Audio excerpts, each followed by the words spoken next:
Kau bisa patahkan kakiku, tapi tidak mimpi-mimpiku. Kau bisa lumpuhkan tanganku, tapi tidak mimpi-mimpiku. Kau bisa merebut senyumku, tapi sungguh tak akan lama. Kau bisa merobek hatiku, tapi aku tahu obatnya. Manusia-manusia kuat, itu kita. Jiwa-jiwa yang kuat, itu kita. Manusia-manusia kuat, itu kita. Jiwa-jiwa yang kuat, itu kita. Kau bisa hitamkan putihku, kau takkan gelapkan apapun. Kau bisa runtuhkan jalanku, kan ku temukan jalan yang lain. Manusia-manusia kuat, itu kita. Jiwa-jiwa yang kuat, itu kita. Manusia-manusia kuat, itu kita. Jiwa-jiwa yang kuat, itu kita.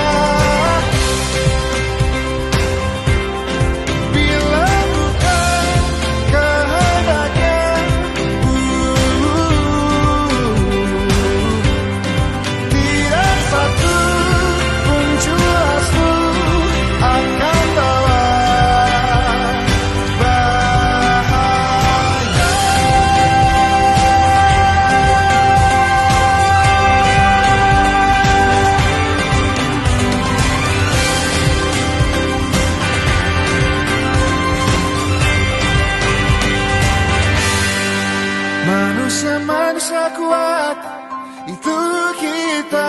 Jiwa-jiwa yang kuat, itu kita. Manusia-manusia kuat, itu kita. Jiwa-jiwa yang kuat, itu kita. Manusia-manusia kuat, itu kita. Jiwa-jiwa yang kuat, itu kita. Manusia-manusia kuat, itu kita. Ikatan Alumni Dermatologi Venerologi Estetika FK UNER berkolaborasi dengan Puskesmas Simolawang bersinergi melawan mimpi-mimpiku.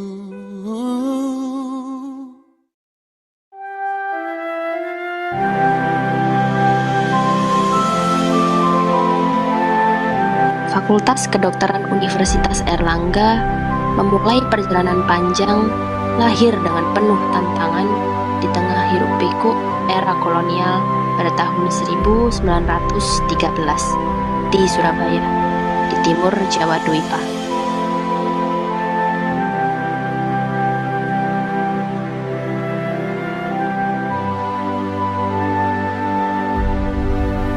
Fakultas ini dibangun dengan cita-cita untuk mengakhiri fase perjuangan yang panjang, untuk mencapai dan menegakkan kemerdekaan dengan cara melahirkan para tenaga ahli yang berpendidikan tinggi dalam jumlah yang besar, para satria Airlangga.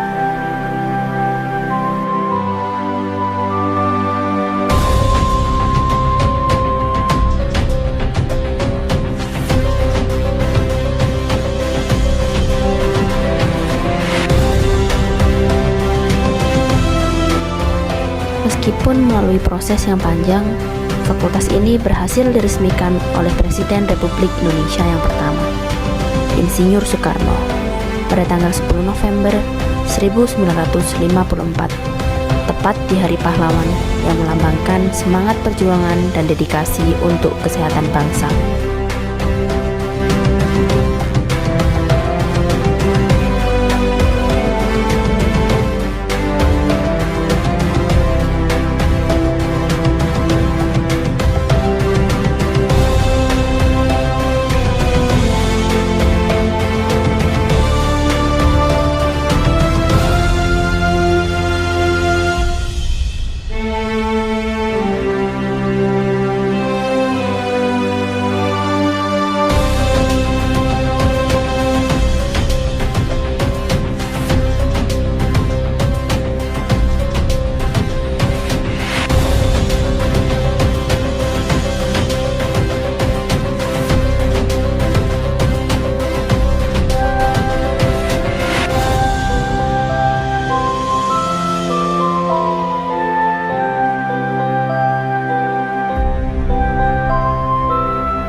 Disinilah kami memulai perjalanan kami, berjuang untuk menjadi seorang dokter.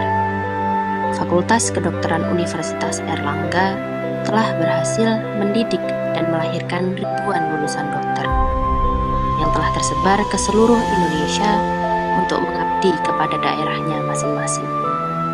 Bersinergi bersama untuk membangun Indonesia. Hiduplah engkau Airlangga, Airlangga tetap kau jaya.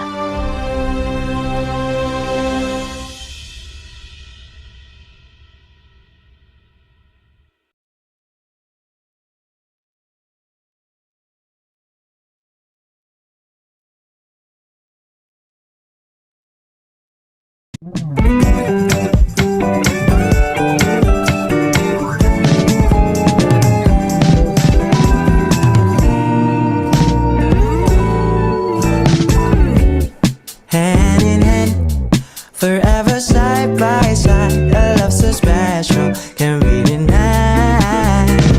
Two souls entwined. I'll pass my part for a little while, but I found you with a smile. I love who I am when I'm.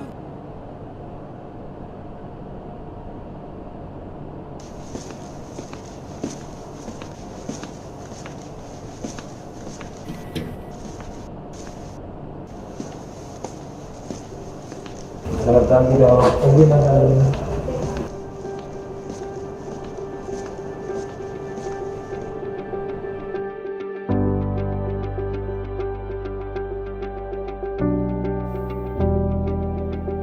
Hari ini, perkembangan dunia kedokteran semakin pesat.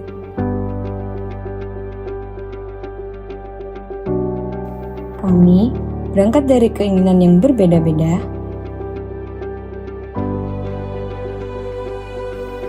harapan dan tujuan yang berbeda, Pagi mas. Ya. untuk menuju cita-cita yang sama. Udah diolesin apa? Belum saya olesin apa.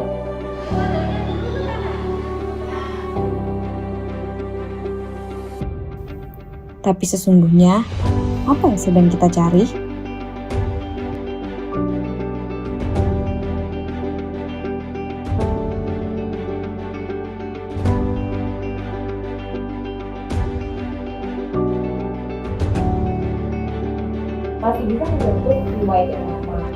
Hidup memang tentang pencarian. Pencarian masa depan kita,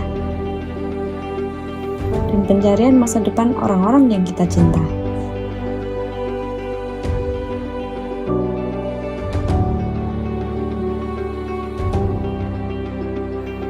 Program studi dermatologi dan venerologi Universitas Airlangga merupakan salah satu program studi yang tertua di Indonesia yang telah mencetak ratusan dokter spesialis di bidangnya.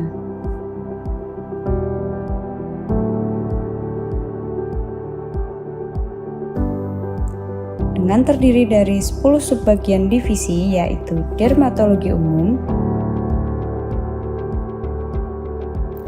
dermatologi anak,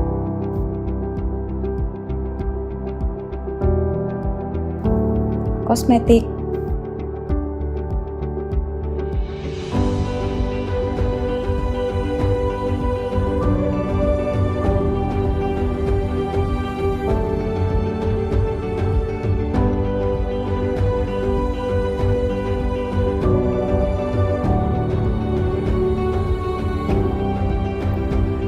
geriatrik,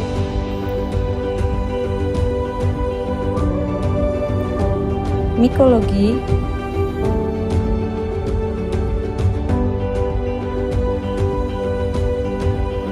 dermatopatologi,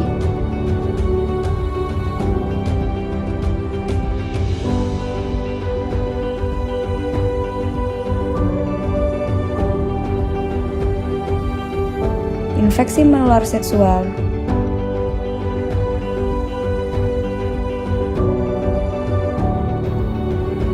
tumor dan bedah kulit,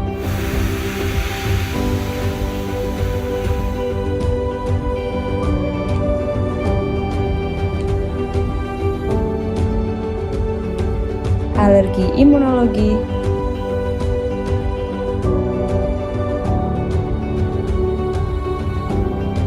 dan Morbus Hansen.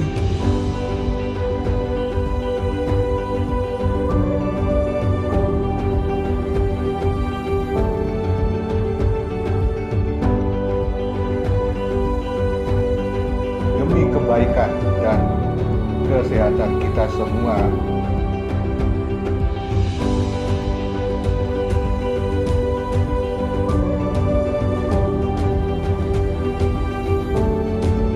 demi menuju kualitas hidup yang lebih baik,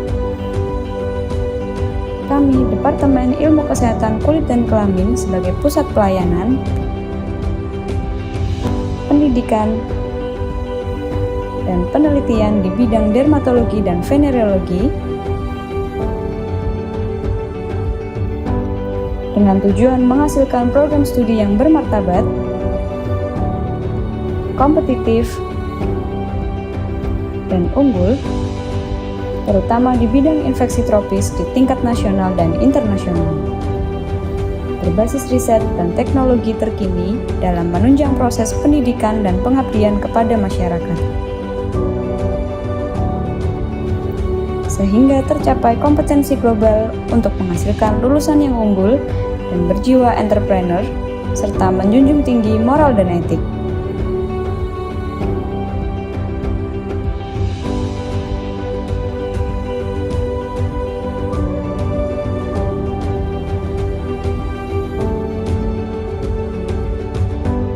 Bersama kami, Departemen Ilmu Kesehatan Kulit dan Kelamin Universitas Airlangga, menuju kehidupan yang lebih unggul.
Assalamualaikum warahmatullahi wabarakatuh.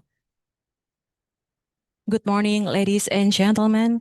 My name is Inhimas Amalia, and I feel so honored to be standing in front of you here as the master of ceremony for this event.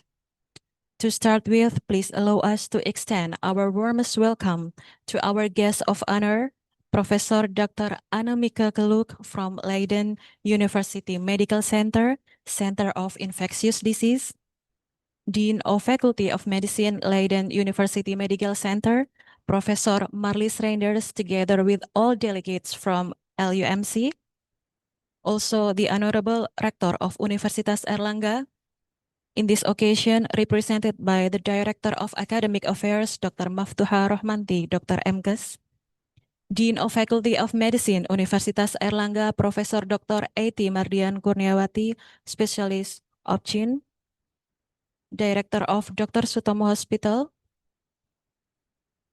Director of Universitas Airlangga Hospital, represented by the Manager of Academic Affairs, Profesor Dr. Afif Nurul Hidayati, Specialist DVE, all Vice Deans of Faculty of Medicine, Universitas Airlangga, Head of Dermatology, Venereology, and Aesthetic Department, distinguished professor and lecturers, our dear students, ladies and gentlemen. Welcome to the Adjunct Professor Inauguration held by Faculty of Medicine, Universitas Airlangga. Today is truly a special occasion for the Faculty of Medicine, Universitas Airlangga. We are deeply honored to welcome Professor Annemieke Geluk from Leiden University, the Netherlands, a distinguished scientist whose work has significantly advanced our understanding of infectious disease, particularly leprosy. This morning's ceremony marks an important milestone, a symbol of our growing collaboration with Leiden University Medical Center and our shared commitment to advancing global health. Ladies and gentlemen, before we proceed to the next agenda, may I kindly ask everyone to rise for singing the Indonesian national anthem, Indonesia Raya, and followed by hymn of Airlangga. Everyone, please stand up.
Hymn of Airlangga.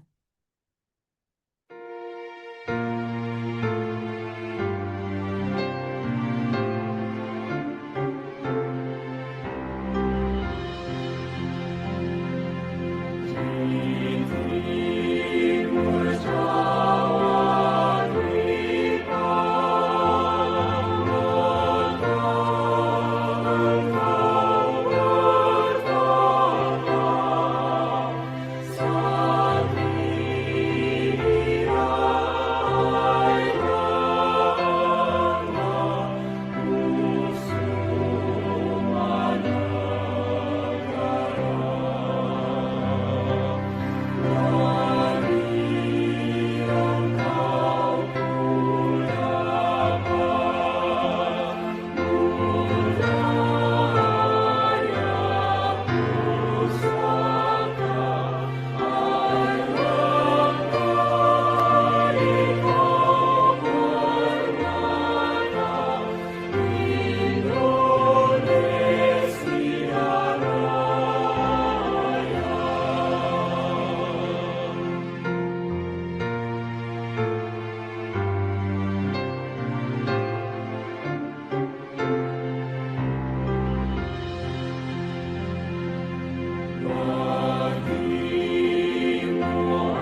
Everyone, please be seated.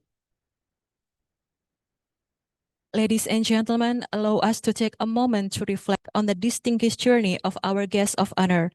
To help us to get to know her better, we will now listen to a brief profile presentation. I would like to invite Dr. Muhammad Ayodhya Subadi to kindly deliver the curriculum vitae of Professor Dr. Annemieke Geluk. Dr. Ayodhya, time is yours. Morning, distinguished ladies and gentlemen. Assalamualaikum warahmatullahi wabarakatuh, Professor and doctors.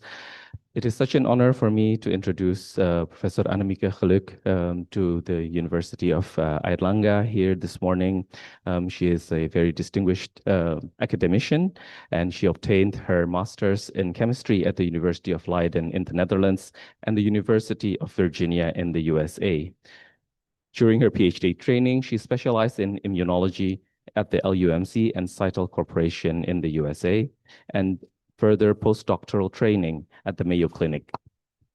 In 1996, she was awarded a fellowship of the Royal Dutch Academy of Sciences, the KNAW, a 5-year fellowship investigating immunomodulation of T cells, and her research then focused on immunology of leprosy and tuberculosis.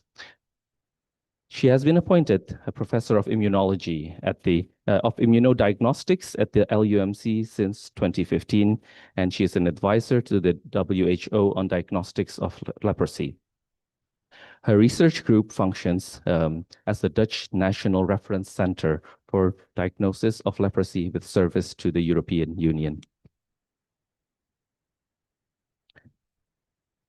The research team of Professor Geluk works from bench to bedside, as her current research on immunodiagnostics of leprosy and tuberculosis includes basic, translational, applied, as well as field research. The investigations into these diseases integrate research with capacity sharing through teaching and training abroad, including here, of course, in Indonesia, with a focus on global health, population health, and One Health. The key to the research is how to unravel disease mechanisms which can lead to improved early diagnosis and treatment, as well as reducing transmission. Thank you. Assalamualaikum warahmatullahi wabarakatuh.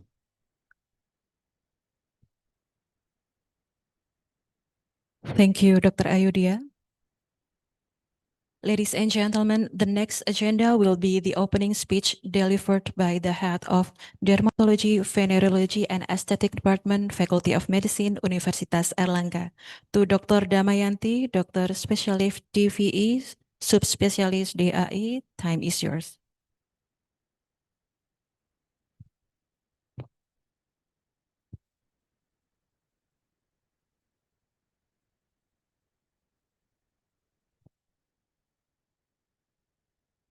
Assalamualaikum warahmatullahi wabarakatuh.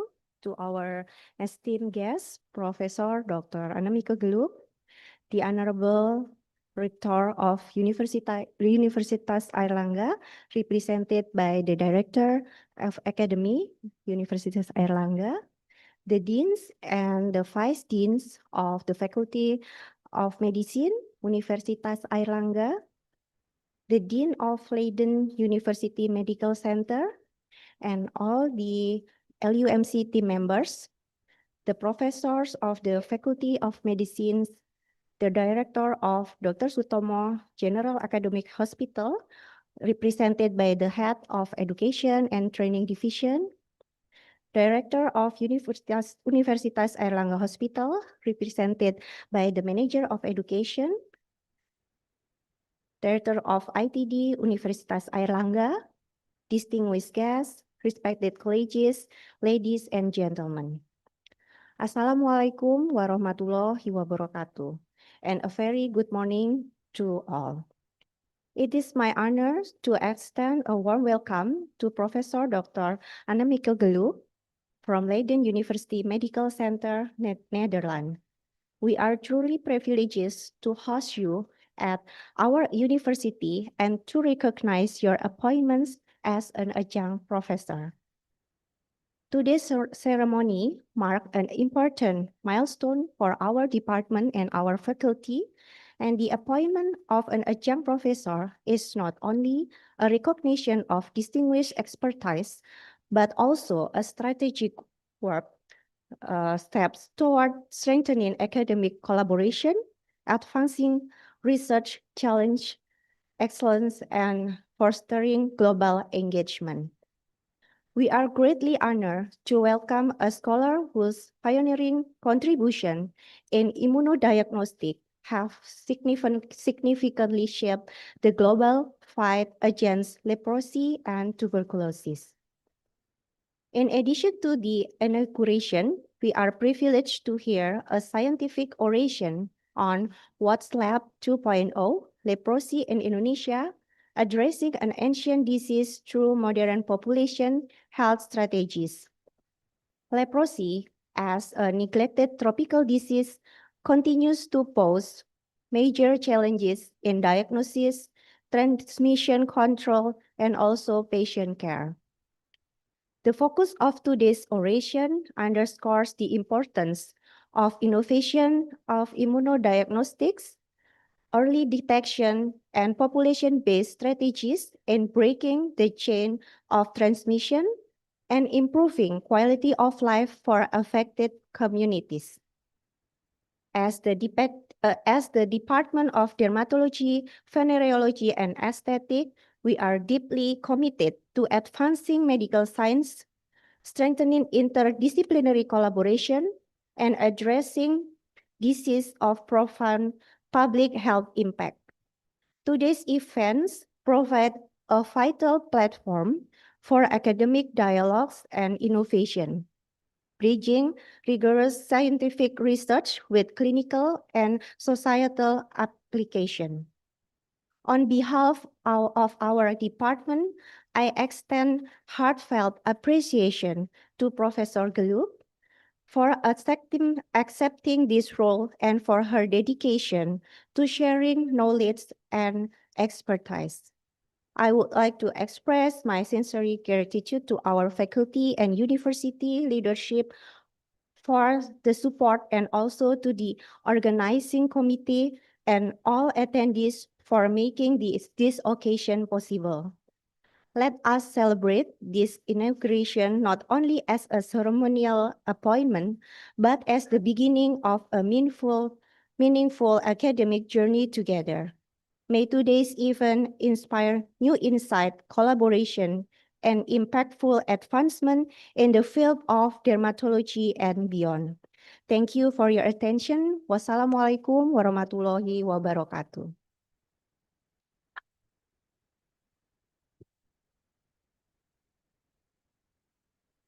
Thank you, Dr. Damayanti.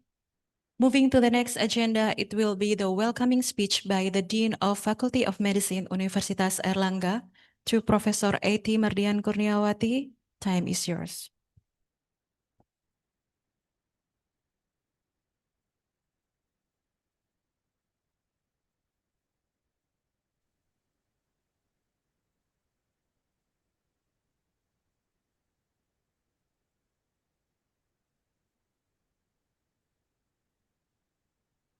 Bismillahirrahmanirrahim. Assalamualaikum warahmatullahi wabarakatuh. Good morning. And for the first, I give my honorable for Professor Dr. Annemieke Geluk from Leiden University Center of Medical Center, Netherlands. We are truly privileged to host you at our university and to recognize your appointment as adjunct professor for today. And also the Honorable, the Dean of Leiden University Center of Medical Center, Professor Dr. Marlies Renders, and also all the college. Good morning, Prof. Also, I give my honorable to Director of Education, Universitas Airlangga, Dr. Maftuha, the honorable for our Vice Dean, first Vice Dean, Professor Dr. Prastia Indra Gunawan, the second Vice Dean, Dr. Abdullah Mahin, and the third Vice Dean, Professor Dr. Astra Al-Fauzi. Also, I give my honorable to our Director of Rumah Sakit Dr. Sutomo, Director of Universitas Airlangga Hospital, Director of Institute of Tropical Disease. Also for all of respected heads of department, senior faculty member, unit heads from the Faculty of Medicine, Universitas Airlangga, and the colleagues from Department of Dermatology, Venerology, and Aesthetic. At this morning, I also see the Dean of Vocational Study, Professor Dian. Thank you very much for your coming, Prof.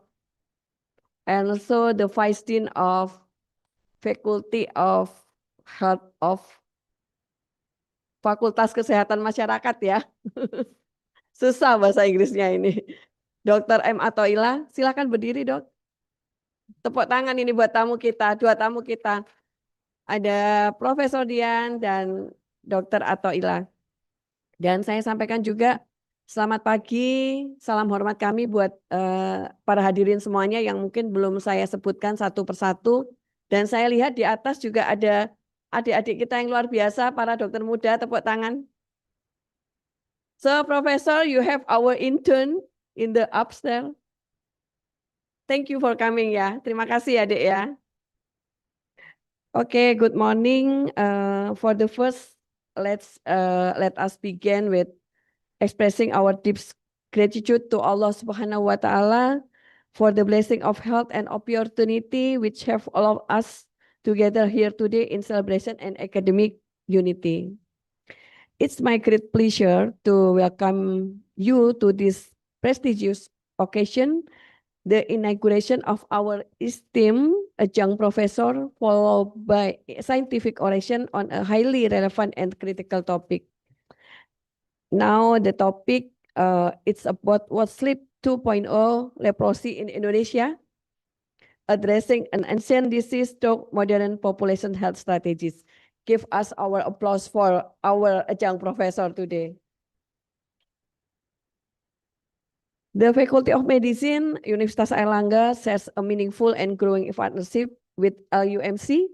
Thank you very much for this collaboration encompasses academic and research exchange involving both faculty member and student, underscoring our shared dedication to advancing medical knowledge, innovation, and also global engagement.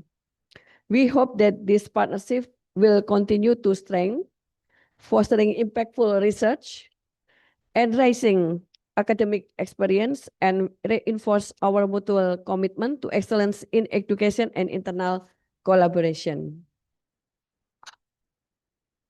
We are honored to officially welcome our esteemed professor as adjunct professor at the Faculty of Medicine, Universitas Airlangga, an appointment that not only reinforce our institutional collaboration, but also give inspiration to all of us in here about the progress in education and research.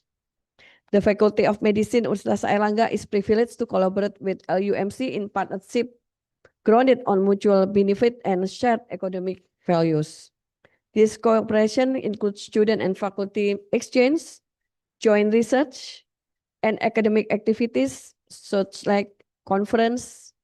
And maybe for the next, we hope, maybe we can make some double degree, intercalated degree, and also staff exchange and something like that, that it will growing fast in the future.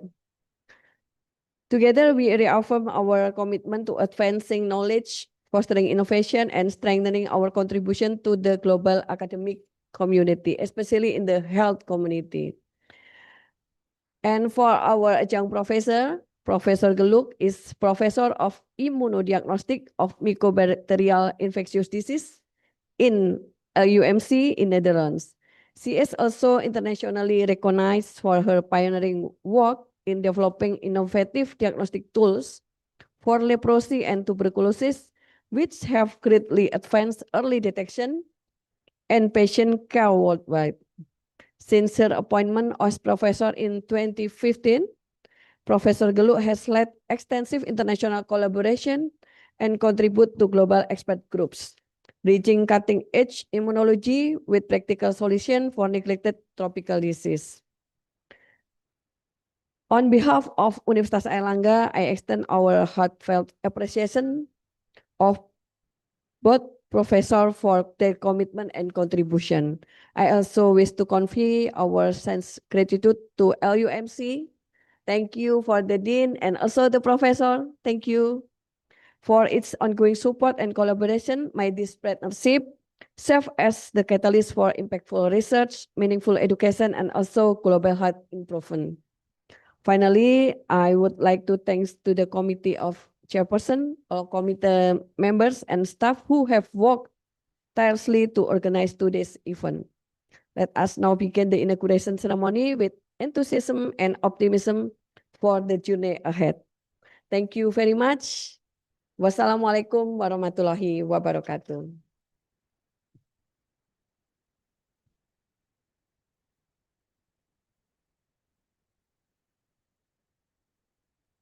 Thank you, Professor A.T.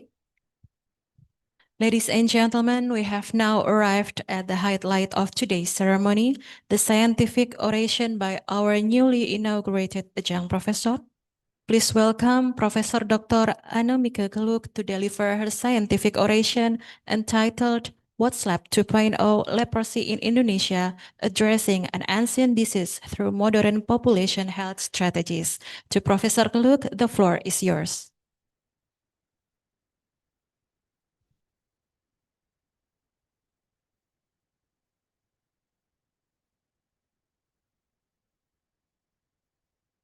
Thank you very much for the nice introduction and the kind words. And of course, also for offering me the opportunity to accept this adjunct professorship. And I hope that it will not only strengthen the current collaboration, but it also will expand collaborations and possibilities in education. So indeed, the title is What's Lab 2.0, and I will first, does it work? Yeah. So tell you a little bit about the research in mycobacterial diseases at the LUMC, because that focuses mainly on two diseases, tuberculosis and leprosy, and we focus not only on pathogens, but also on vaccines and drugs. And my research group focuses on diagnostics. And that is also what this presentation will be about.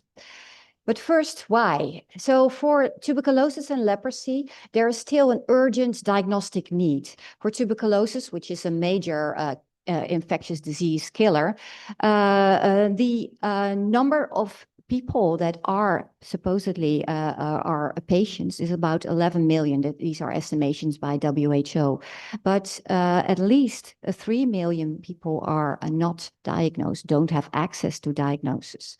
And for leprosy, a similar thing is going on, because the number of leprosy patients is stable. There was a bit of a dip in 2020 due to COVID, and but after that, gradually, the number of new cases has remained stable each year.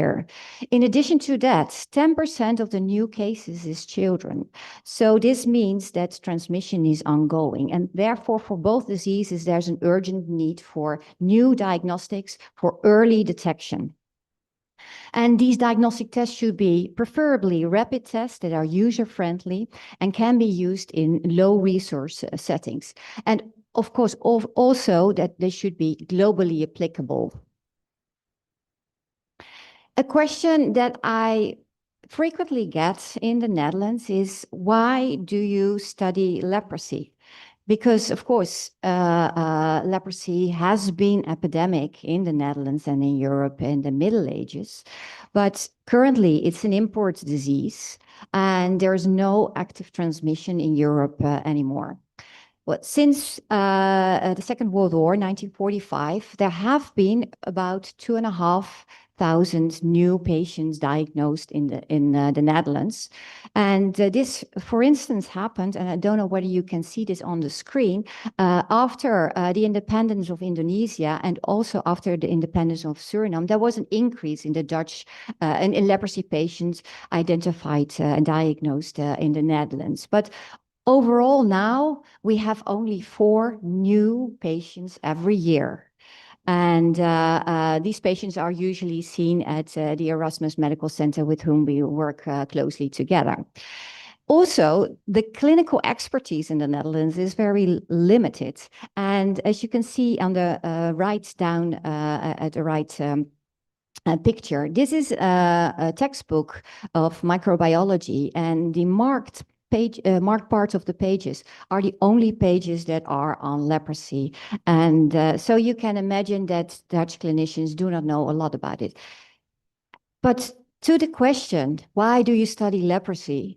I have a very easy answer, and that is that as an immunologist, leprosy is a very interesting disease because not only is it can it be a model disease as I will tell you later on in this lecture, but also very many groundbreaking events and discoveries were made in leprosy and leprosy research for the first time.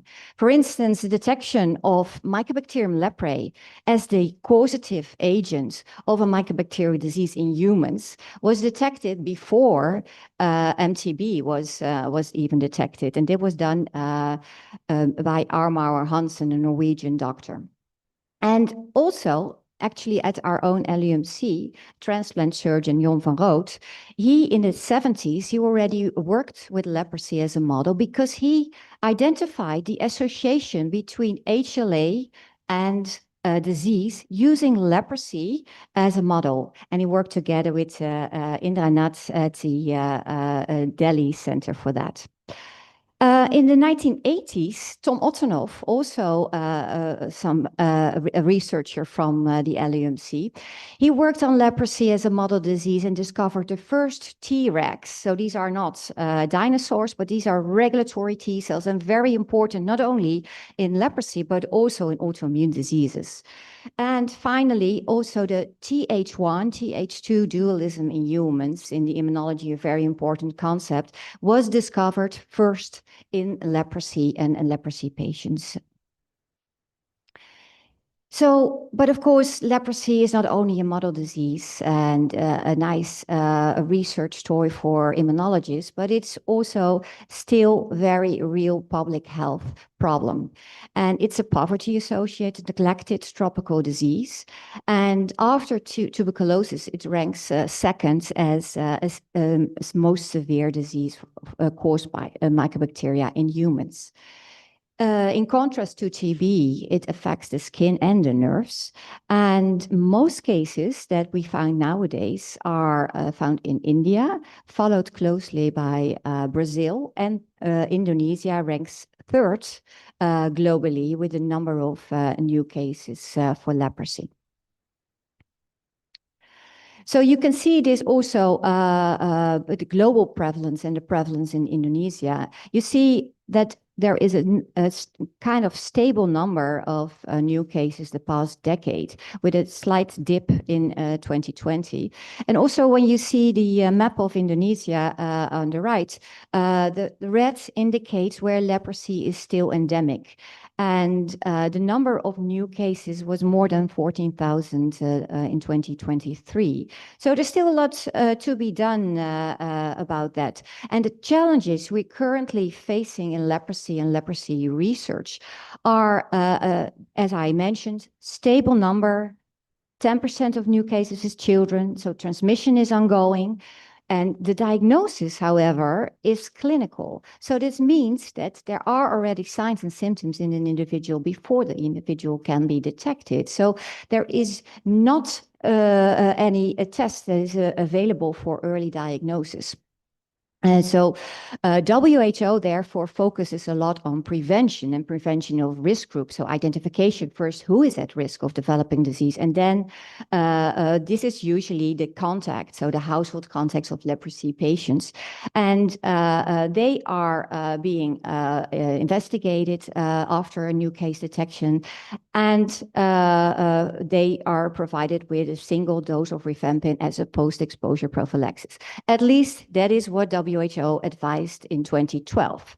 However, we do not know a lot actually how effective this really is. Is it effective? Because we do a lot of active case finding in the contacts, or is it effective because of the single dose of rifampin? And use of rifampin, though there is nowadays still a low incidence of AMR for Mycobacterium leprae, but what if we use the single dose rifampin in contacts all over the world? Will we increase this AMR? So these are questions that are currently debated and that are that require research to provide a sufficient answer. Anyhow, so next week, 10 years ago, I gave my inaugural lecture at the Leiden University, and the title was What's Lab 1.2, actually. And from that moment on, I focused mostly on the diagnosis. So it was the 10 years afterwards that my team worked a lot on immunodiagnosis of leprosy. And during that time, I'm also part of a task force group in WHO, and we are identifying in those task groups, we are identifying what is the diagnostic need. So there are various things that are required. For instance, diagnosis of disease, as I mentioned already, but also the classification, multibacillary or paucibacillary, a detection of infection in individuals without any signs and symptoms, or maybe impure neural disease. Monitoring of treatments to see whether treatment, which is long for leprosy, 6 or 12 months. So monitor of treatment, whether it is efficient enough, and also at a population scale to monitor transmission. And finally, also, and the dermatologists know this, the problem of leprosy reactions. So diagnostics for those, all those items are very much needed. And this need is also recognized by WHO. So during those 10 years that I worked on diagnostics for leprosy, the activities of my group were focused both on lab-based research as well as field application, and try to move these together. And we don't only work in the lab in the Netherlands, but also we provide a lot of training and work together with lab scientists abroad, and especially also with field research abroad. And we do this in, for instance, in Bangladesh, Brazil, also Indonesia and Nepal, and in Madagascar. So in that research to strive to have a diagnostic test for leprosy, we came across several hurdles. And those of you who work in leprosy know that leprosy is a spectral disease. So it's not just one clinical phenotype. So on one hand, there's paucibacillary disease, and the other hand, there is multibacillary disease. Paucibacillary disease is identified by or is characterized by Th1 responses, kind of autoimmune responses, whereas multibacillary disease is characterized by a lot of mycobacteria and a lot of antibodies and low Th1 responses. But the cases that we see and the individuals that are infected and may develop leprosy, they are mostly in between, and there's not a clear-cut spectrum there. So what we had to do is also focus on stage-specific biomarkers and to see which ones are characteristic for which phenotype. Another hurdle that we came across is that only a minority of the infected individuals develops disease. So after exposure, people may become first colonized, and that is usually measured by nasal swabs that we perform where live Mycobacterium leprae can be present. But if we go a step further, they may be infected, and only a very small proportion of those infected really develop disease. First of all, most kill Mycobacterium leprae with their innate immune system and do not even develop Th1 responses for that. And those that do, that are infected and that in whom leprae is incubating, they can either self-heal after a while or develop paucibacillary or multibacillary leprosy. A third hurdle is that it may take a very long time after infection before a person develops leprosy, and maybe sometimes that never occurs. And these are the case reports that describe this are shown here. So there are cases known that took 50 years after infection before an individual developed leprosy. And this is what we do see in the Netherlands, that individuals that have migrated to the Netherlands from an area, a tropical area, where leprosy is still endemic, that they develop leprosy in the Netherlands when they are at an older age. So for research, this means that large-scale numbers are required because only a minority develops disease, and also long-term studies are required. And finally, a last hurdle in research is that the mycobacterium that causes leprosy, Mycobacterium leprae or Mycobacterium lepromatosis, they do not grow in vitro. So we cannot do any experiments with those mycobacteria in the lab. Anyhow, so the way that we conducted research is to identify biomarkers that are stage-specific or that are infection-specific. And of course, patients are always central in our research. Patients and their contacts, because those contacts are at risk of developing disease themselves. And for that, we did a lot of field studies in several endemic areas. We did a lot of field sampling together with the field staff there. And this went hand in hand with a lot of training and also capacity sharing, and sometimes even PhD programs that were PhD students from the endemic area conducted the research within the PhD track of their university. At the LUMC, we performed a lot of omics, and this is a general name for transcriptomics, proteomics, metabolomics, and that require certain techniques that are at large scale available at the LUMC. And then the next step is to go back to a simpler level, so to translate what the findings of omics into a diagnostic test that can then again be used in the field at a low resource setting. So this is a lot of work done already, but also still work in progress. And what I do want to tell you about is something that we have already finalized, at least the test that we have already finalized. And actually that is the WhatsLab 2.0, because it is an antibody that was already identified in the 80s, 90s as being high in those that have multibacillary leprosy. It is an antibody that is directed against a cell wall component called phenolic glycolipids, and this is a very complicated molecule. But at the Leiden University chemistry department, they were able to also make this synthetically, and this is what we use in our test. Anyhow, if somebody is exposed to the Mycobacterium leprae only, then they do not have any bacteria and they do not have any antibodies. Some people that may become infected do produce antibodies, but only when you're heavily infected, these antibodies are detectable and you are seropositive. And these are mostly the MB patients, sometimes also PB patients, and it correlates largely with the bacterial index of the leprosy case. However, what's important to realize is that it is not a diagnostic test for leprosy. If it's positive, it doesn't mean you have the disease, but you are infected, and this infection can be in the past or in the present. And this is important to keep in mind because people sometimes confuse it with being positive for the disease and say that this test is false positive. It is not, but it is infection that is detected.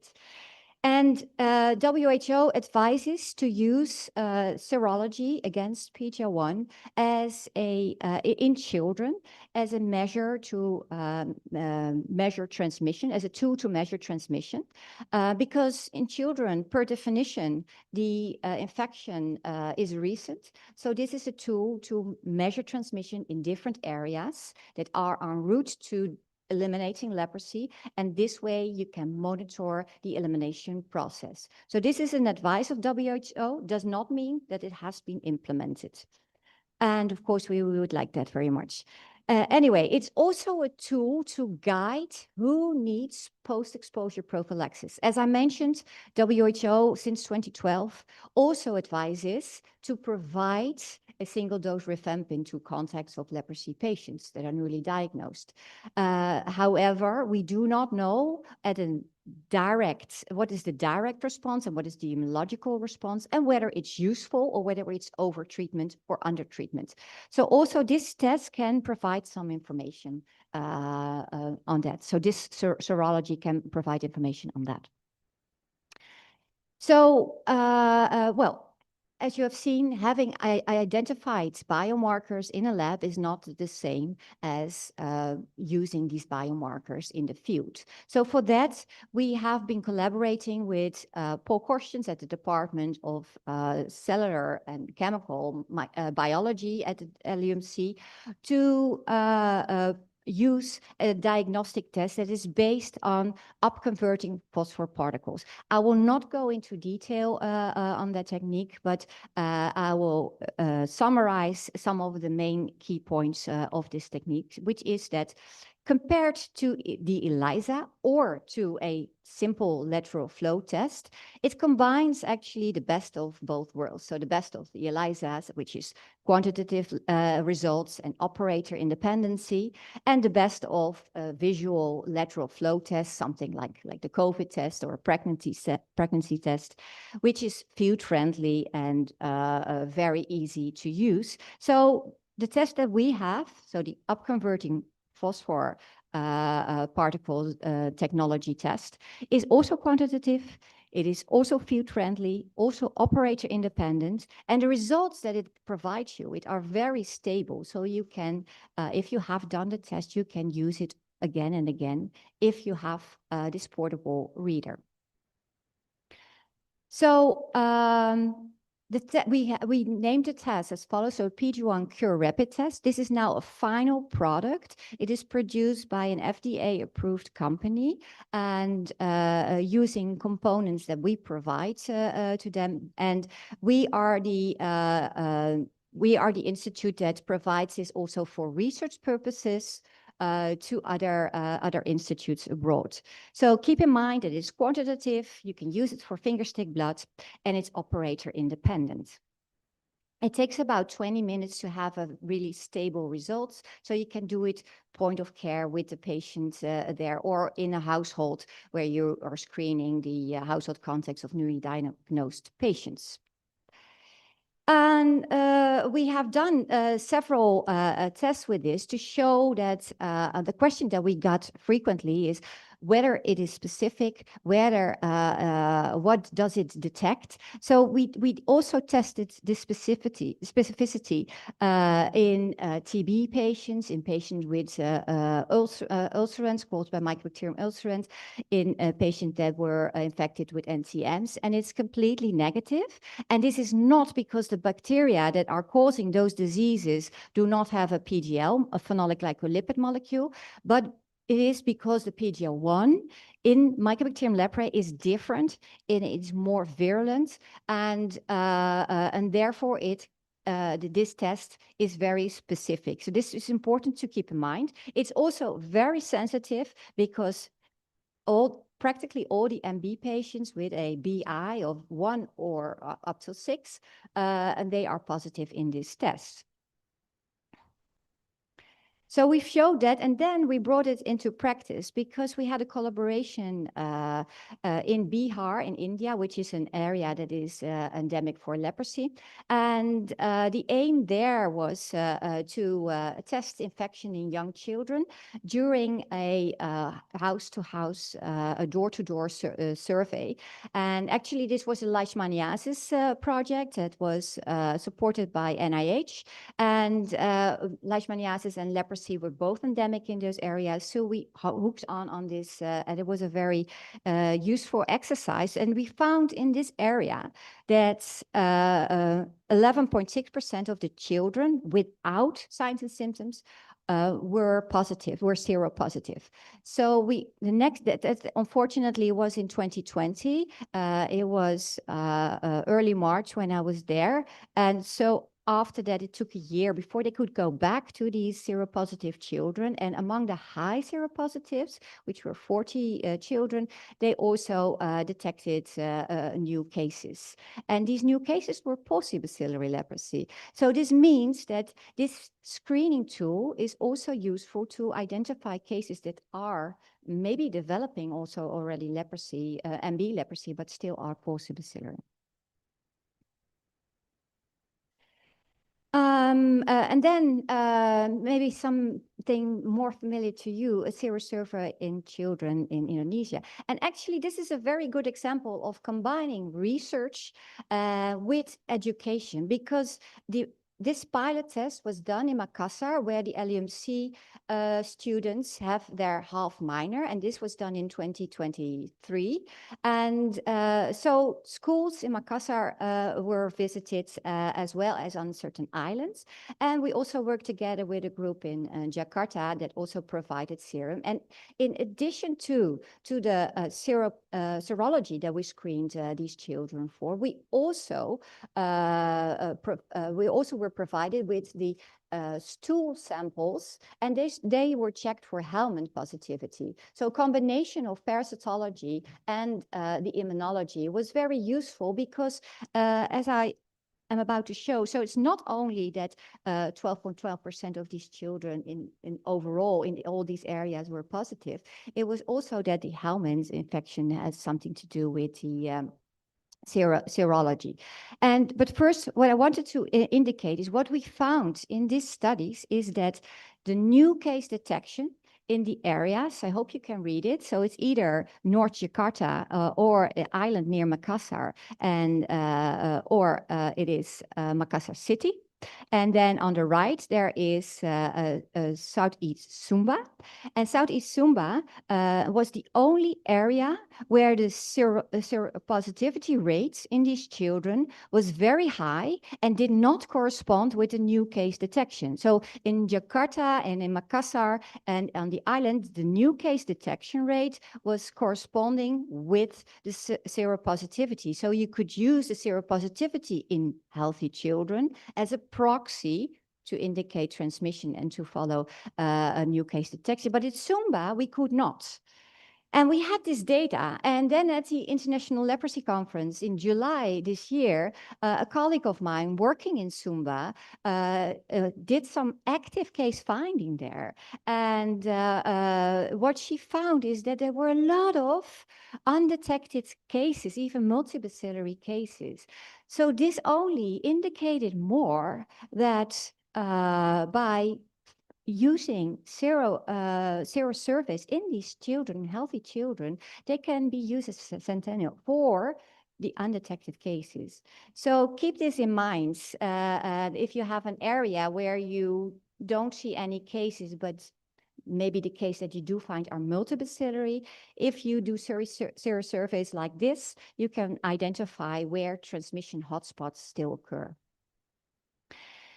And then we also found, because we tested this in rural areas and in urban areas, we also found that in rural areas, the seropositivity in these children was much higher.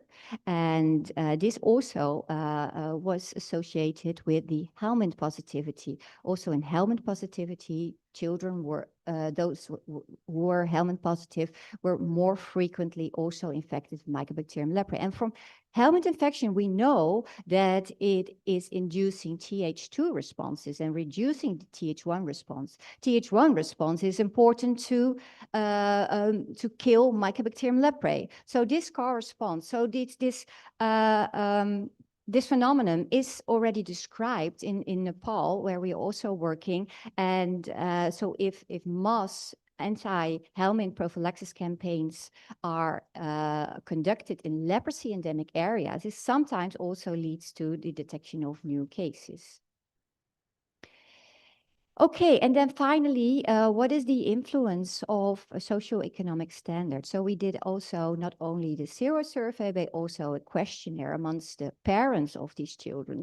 And what we saw is that there is a significant difference also with the seropositivity and with the socioeconomic standards, so being lower in high socioeconomic standards. So this also, of course, is something that you would expect from a poverty-associated disease. But it's good to know, and it's good that you can see using this serology, this screening method, you can use it to indicate to detect the transmission hotspots. So summarized for this PGO1Q rapid test that we are doing, using for seroservice in children, it was very well accepted, both by the population as well as the staff, because it's user-friendly, field-friendly, only uses 20 microliter of fingerstick blood. We now also have a biodegradable test available, which the cassette, for which the cassette is made of a plant-based material.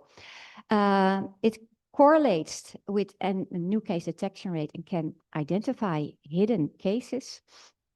And of course, we want to use it now to monitor elimination, to monitor transmission in areas that are declared to be eliminated for leprosy. So at this moment, one PhD student from my group, Hannah Krismawati, is now in Papua, and she is conducting also a serosurvey in children there. And as you can see here, she is first doing a lot of work on the sensitization of the community, the stakeholders, the parents. We're working with a flyer to provide the necessary information to the children, because as some of you that do not work in leprosy may not know, there is a lot of stigma on leprosy, and you do not want to create more by testing only certain children, whereas others are not tested. So this is also why we provide a lot of information, and actually that's the most important aspect. So the test is very easy, but providing this information and having the population willing to be part of this activity. So last year when I was here, I also visited Puskesmas, and together with Regita, we are now trying to also set up a serosurvey here in Surabaya as well as in Sampa, and to compare these areas and to see whether we can also have a kind of implementation. So to use this test for serosurveys here, but also for the clinic would be a wonderful future event, I hope. And so therefore it's very good to have this collaboration now ongoing. And finally, I would like to recognize my team, because they do a lot of effort, especially also Paul Korstens, who is depicted here in this picture, but also a lot of PhD students from the Netherlands and from abroad who worked on this project the past 10 years.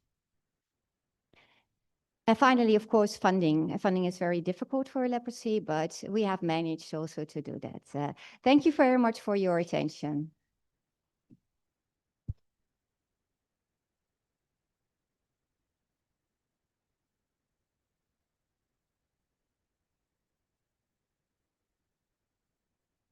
Thank you very much, Prof. Annemieke Geluk, for the enlightening presentation and valuable insight. Let us give another round of applause for Prof. Annemieke Geluk. Ladies and gentlemen, we now come to the next important part of today's agenda, a speech from the leader of our university. In this occasion, it will be represented by the Director of Academic Affairs, Universitas Airlangga, Dr. Maftuha Rohmanti. Please join me in welcoming Dr. Maftuha Rohmanti to deliver her remarks. Dr. Maftuha, the floor is yours.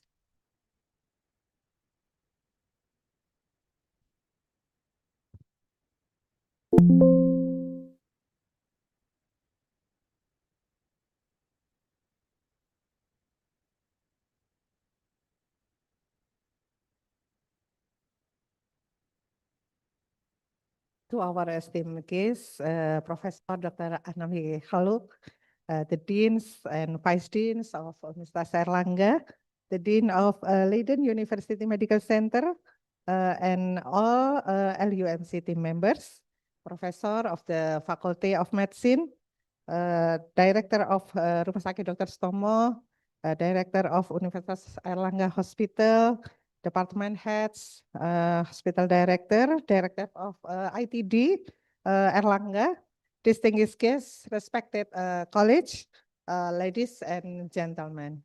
Bismillahirrahmanirrahim. Assalamualaikum warahmatullahi wabarakatuh. Good morning and welcome to prestigious occasion, the inauguration of our esteemed adjunct professor, followed by a scientific oration on a highly relevant and critical topic, What's Lab 2.0, leprosy in Indonesia, addressing an ancient disease through modern population health strategies. On behalf of Rector Universitas Airlangga, it is our great honor to warmly welcome Professor Dr. Annemieke Geluk from Leiden University Medical Center, the Netherlands. We are truly privileged to host you at Universitas Airlangga and to recognize your appointment as adjunct professor in Universitas Airlangga. Your distinguished expertise in immunodiagnostic will undoubtedly enrich our academic environment and inspire future generation of scholars. Leprosy, a neglected tropical disease that continues to affect vulnerable population worldwide, present unique challenges in diagnosis, transmitters control, and patient management. Today's scientific oration will set light on advances of immunodiagnostic, particularly the development of innovative point of care diagnostic tool for leprosy and tuberculosis. With Professor Geluk's pioneering contribution, we are poised to gain invaluable insight that will guide novel research, strengthen clinical practice, and enhance our set mission to address neglected tropical diseases. The partnership between Universitas Airlangga and Leiden University reflects our commitment to international collaboration and academic excellence. Beyond medicine, this collaboration open broader opportunities for interdisciplinary engagement across fields, such as the social science and humanities, reinforcing our role in the global academic community. We sincerely appreciate your presence at today's ceremony, which marks a significant milestone in our cell journey. May this occasion be the beginning of stronger collaboration and greater contribution to science, education, and society at large. Once again, welcome to Universitas Airlangga. We look forward to fruitful and enduring collaboration. Thank you. Wassalamualaikum warahmatullahi wabarakatuh.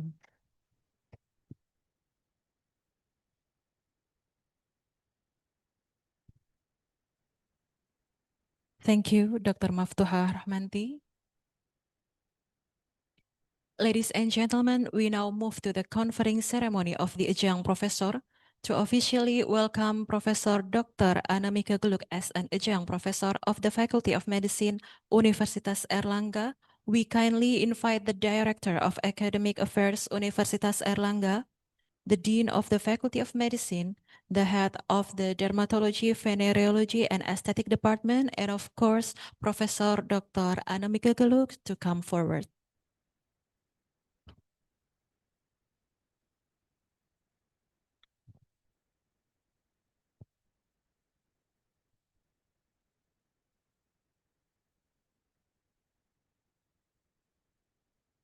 For the first one, to represent the Rector of Universitas Airlangga, Dr. Maftuhah Rohmanti, will present a floral garland symbolizing a warm welcome and academic recognition.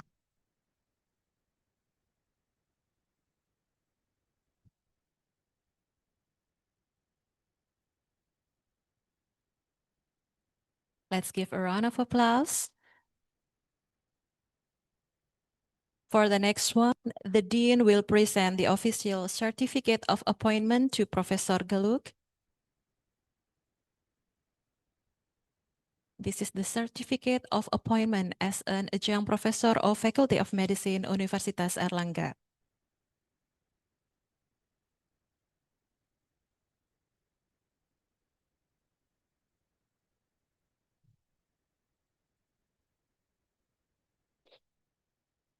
And the last one, the head of Dermatology, Venereology, and Aesthetic Department will present a souvenir as a token of appreciation to Professor Annemieke Geluk.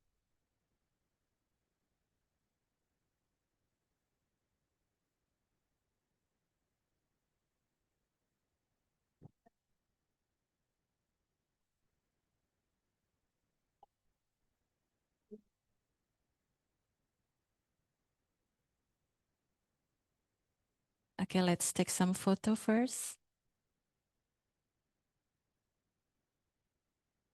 Congratulations for Professor Annemieke Geluk as an adjunct professor of Faculty of Medicine, Universitas Airlangga.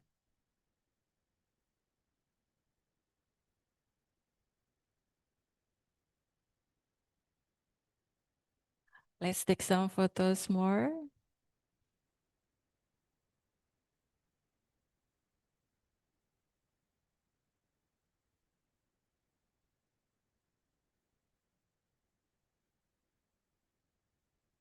Give applause.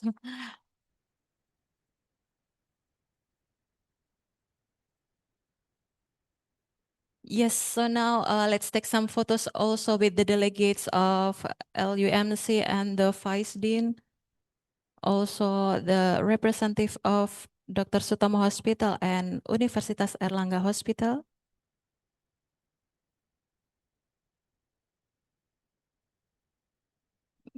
Also the staff of DVE department.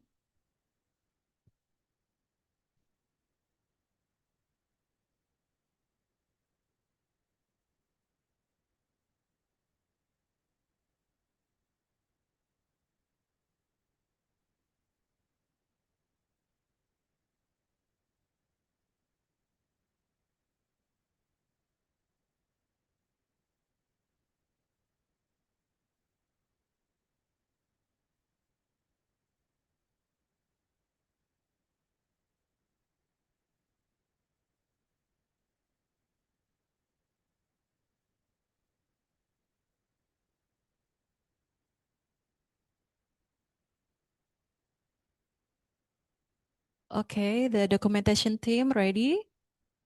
Let's count 1, 2, 3. Okay, once more. 1, 2, 3. Okay, you need some more pictures? With another pose, okay. Let's count 1, 2, 3. Okay, it's enough. Thank you very much. And everyone, please come back to your seat. Ladies and gentlemen, so now we will have one photos more, but with all the audience. So everyone, please come back to your seat. And then the documentation team will take the photo from the in front of this hall.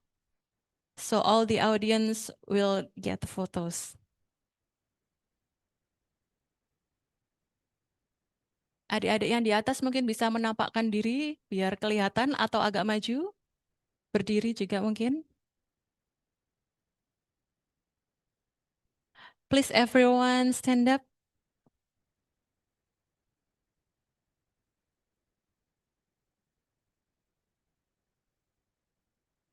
And get closer.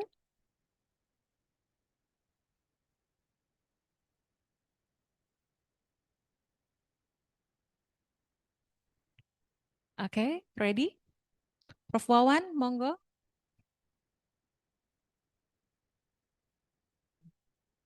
Okay, let's count. 1, 2, 3. Okay, smile. Another pose. Okay, the hand, your fist. 1, 2, 3. Okay, enough or you need more? Enough. Thank you very much. You can back to your seat.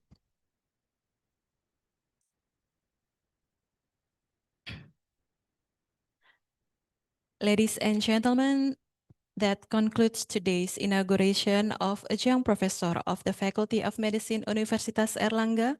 We extend our deepest gratitude to all distinguished guests, faculty members, and participants who have joined us in this meaningful event.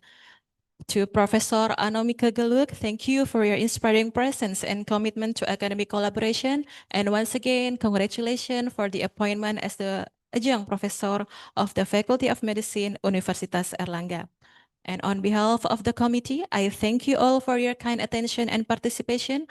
But before that, let me inform you that after this inauguration, there will be a guest lecture by Professor Annemieke Geluk. But before that, we have some time for a little bit press conference and lunch break. So everyone here may enjoy the lunch at the next room, and then please come back to this main hall, maybe at 11 o'clock.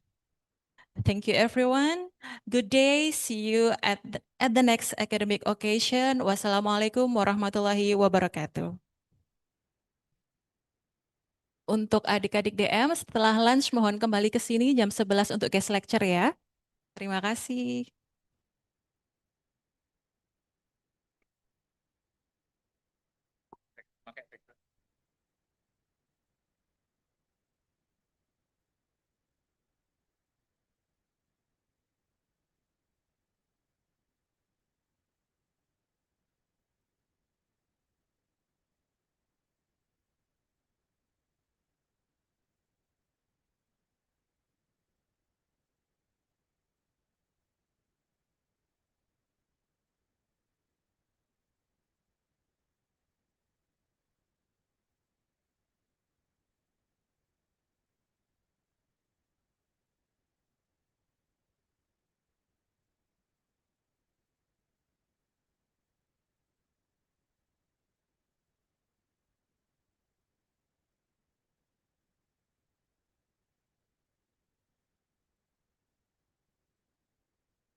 Mohon maaf, untuk adik-adik mohon bisa kembali ke tempat.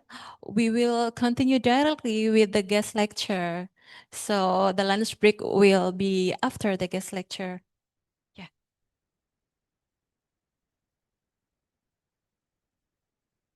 Untuk adik-adik DM mungkin temannya bisa diminta balik dulu ya.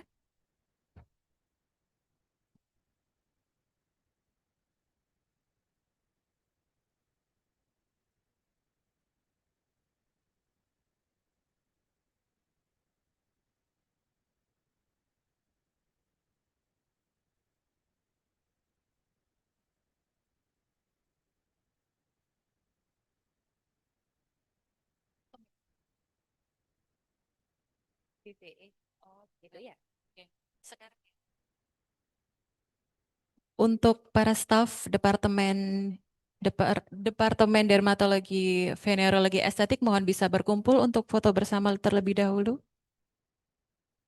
Ya.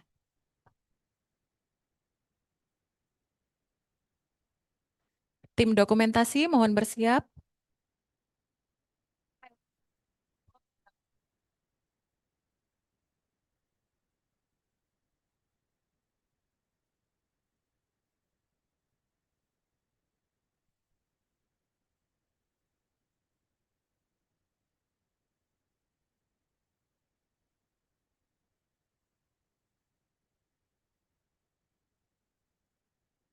Monggo untuk staf Departemen Kulit bisa bersiap agar lebih cepat.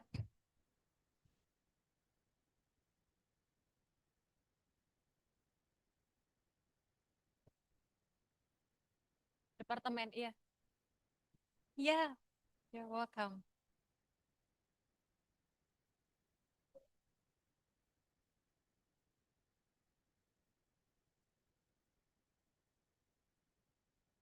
Monggo bisa berbaris di depan para staf DVE.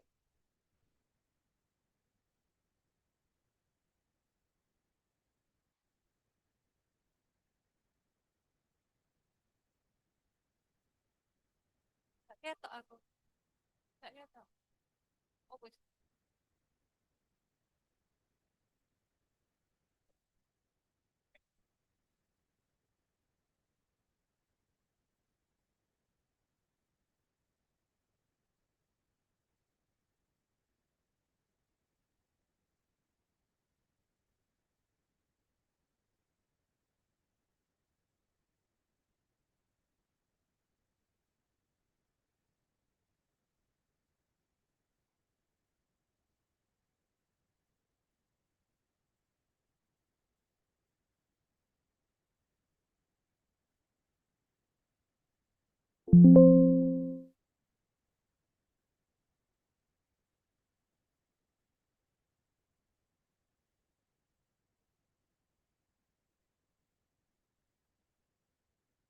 Mbak Nesi, apa sudah oke formasinya atau perlu kursi di depan?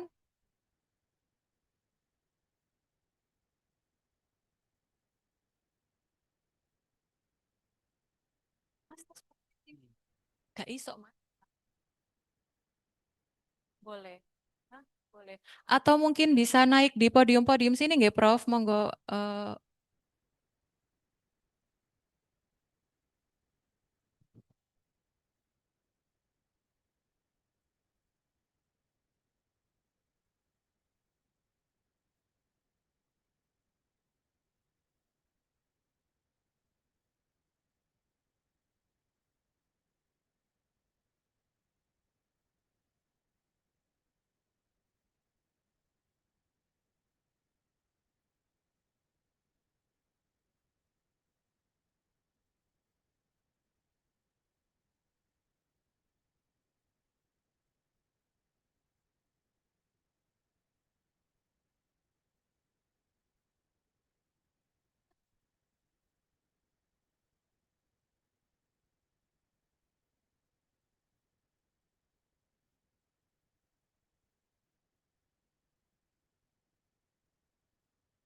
like.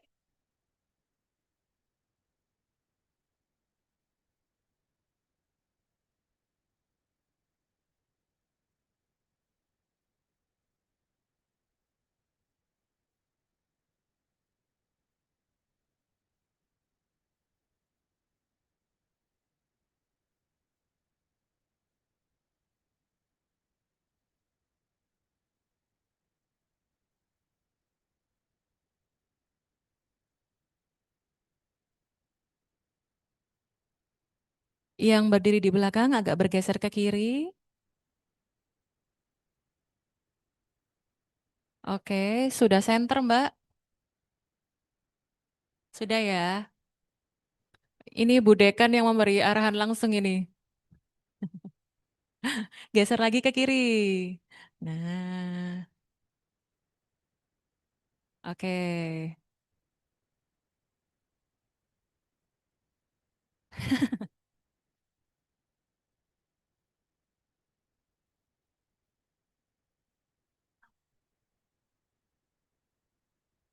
Baik, are you ready all? Oke. One, two, three. Oke. Another pose, okay.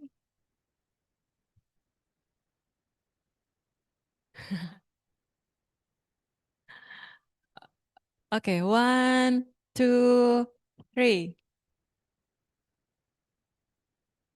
Freestyle. Freestyle. Oke. One more ya, Mbak Nesi. 1, 2, 3. Cheers. Oke.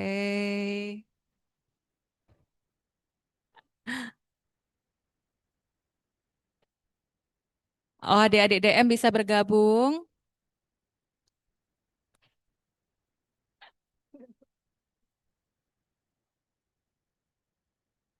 Mungkin bisa sambil duduk-duduk di bawah ya. Mohon maaf adik-adik, biar bisa in frame semuanya. Atau mungkin di atas, sambil di atas podium. Oh, oke. Atau di belakang sini enggak apa-apa, nanti ngambil fotonya dari atas kok, biar kelihatan.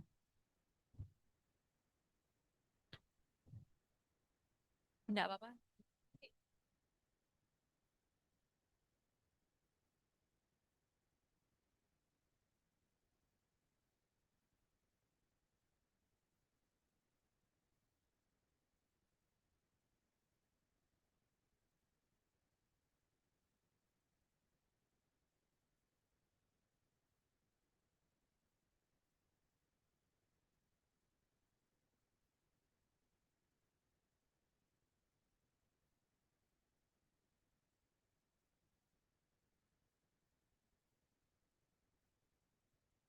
Oke, where is Mbak Nesi?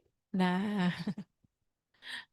the photographer is upstairs, so yeah.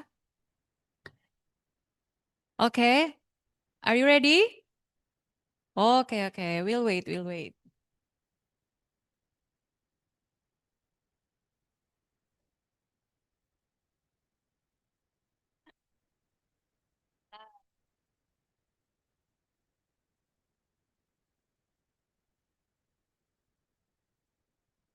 Oke, cukup ya.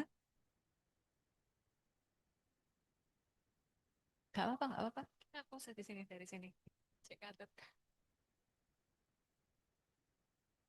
Sudah siap adik-adik yang di belakang? Sudah siap dengan pose-posenya? Oke. Mbak Nesi siap ya? Kita hitung bersama-sama. 1, 2, 3. Oke, once more. 1, 2, 3. Gaya lagi. Lagi? Oh, lagi. Oke, mungkin yang lebih cheerful ya. L. Oh, we'll make sign L. Oke, 1, 2, 3. Okay, give applause for us. Thank you very much, everyone, and thank you for the LUMC delegates. You may come back to your seat.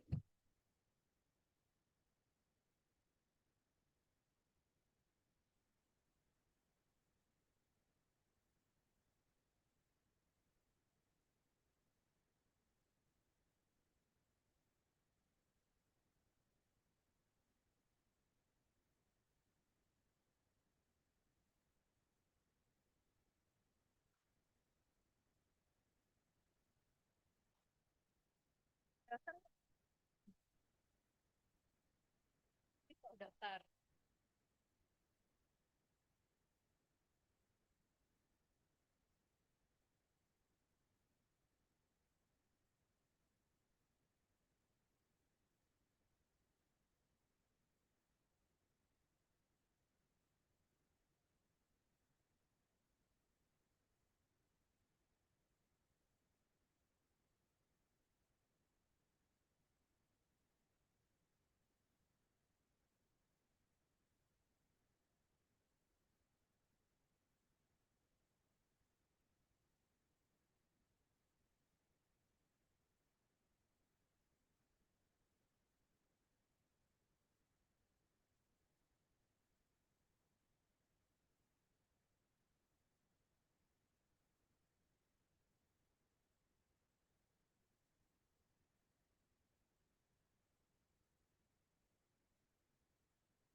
Adik-adik DM mungkin bisa merapat lebih ke depan ya, lebih maju semuanya. Ditempati dulu kursi-kursi yang kosong di depan. Silakan.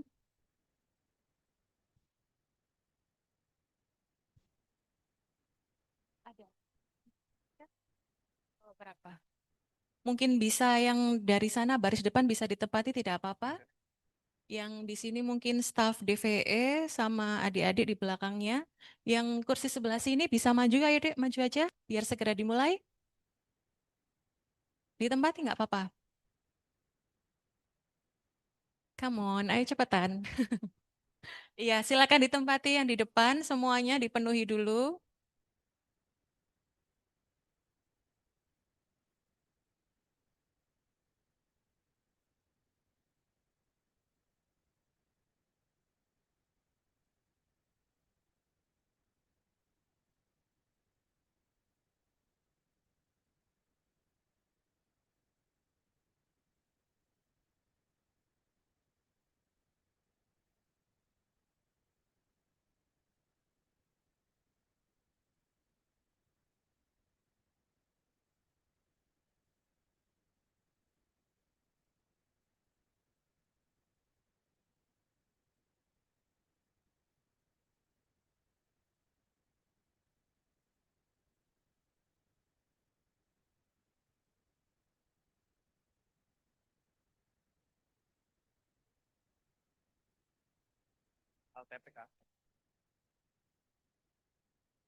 Oke, Assalamualaikum warahmatullahi wabarakatuh. Saya buka kembali.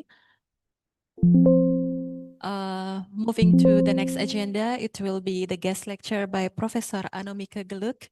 The title of guest lecture is Boosting Public Health: How Diagnostic Tests for TB and Leprosy Can Impact Disease Surveillance and Control. So, Professor Geluk, time is yours. Thank you very much. So welcome or welcome again. I'm not sure who of you attended the previous lecture. Can you raise your hand? Okay, so some of you will see some repetition. So I hope you don't mind. And the other thing is that if you have any questions during the talk, I always think it's better to raise your hands and directly ask the question and not wait until the end of the lecture. Okay, good. Okay, so this talk will be more about also about leprosy, but also integrating what we do for TB. And like leprosy, and I mentioned in the previous talk, TB is also not endemic in the Netherlands, but it is here. Does anybody of you in the clinic have seen any patients with TB? Treated patients with TB? Yeah. Okay. So you know. And what is the most important problem with TB in Indonesia? Anybody knows? No? Is it treatable? Is it treatable? Yeah, yeah. Are all cases treatable? No. So why are not all cases treatable? Resistance, yeah, yeah. So and that is important. So it's not as much the case in for leprosy, because Mycobacterium leprae that causes a leprosy is there are not that many resistant strains. But for TB, it's a real problem. So there are really difference. Anyhow, so what we do in my group is work on diagnostics, but what we do in the whole mycobacteria group at the LUMC is also work on vaccines, on the pathogens itself, and on drugs against TB mainly, and also leprosy. So I will focus again on diagnostics. And what is important to realize is that it's very hard for both diseases to provide early diagnosis. So there are several reasons why people do not have access to diagnosis. It could be because they are living on the outskirts of some area where there is no clinical care at all. So that is one of the reasons. Or they will not seek any care because either if they don't have money to pay care, or they are afraid to be diagnosed. That's mostly for leprosy the case. Or there is no good diagnostic test at the healthcare post, the primary healthcare post that they go to. So for both tuberculosis and leprosy, there's an urgent need to have a simple test, and a test that can be used at low resource setting, actually in a person's home maybe even. So to get the diagnosis then and there, because especially for TB, if they're not diagnosed, they're transmitting and continuously, and that's a real problem. So we are working on that, and it's not a coincidence maybe that these mycobacterial diseases, they occur at the same area. So most of them occur in Africa, India, and Southeast Asia. So they overlap, and that is for us as researchers in these areas is a good thing, because then we can use collaboration with certain areas for the same purpose. And I hope you can see this here. This is a little bit old, but still a valid figure about the number of global and the number of cases. This is the number of global cases. So the green means it's a little bit uncertain, because of course not everybody is diagnosed, and the black means the reported cases. And in Indonesia, it's still the third largest contributor to the number of global TB cases, the same as for leprosy case. And that is what is shown here for leprosy. We saw a little bit of a decrease in 2020, but that was just because there was no active case finding done and people did not report. So it's still very much endemic, especially in the eastern part of the country. And only India and Brazil, the number of cases are higher than in Indonesia. Did anybody, besides the people from the dermatology department, ever see leprosy patients or know of leprosy patients here? Yeah? Treated them also, or? And what about the stigma for these? Do they encounter a lot of stigma? Yeah, okay. So this is for leprosy, especially something that sometimes the diagnosis has consequences for them, and that is why they do not want to be diagnosed. Okay, so but leprosy is not as deadly, but TB is. So it's still besides it's still the top infectious killer from one infectious agent. So and also in combination with HIV, it's very lethal. And people do not realize that actually, because if you look at healthcare worldwide, you see that and funding for healthcare, funding for research on diseases, there's a very minor portion going to research on TB, actually, whereas it's the #1 killer worldwide. So this is a discrepancy, actually, and we try to raise attention for that all the time. But maybe because a lot of countries think it's not in my backyard, so it's not that important.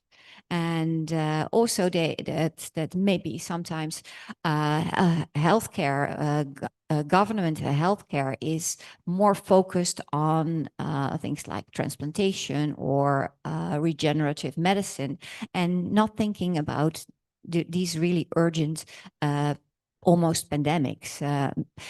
So for leprosy, same is true in terms of funding. Actually, it's even worse.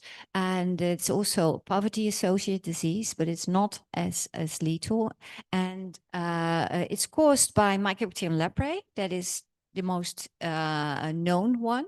But in 2007, Mycobacterium lepromatosis was also identified. This is another mycobacterium, but it causes also leprosy. It doesn't occur very frequently.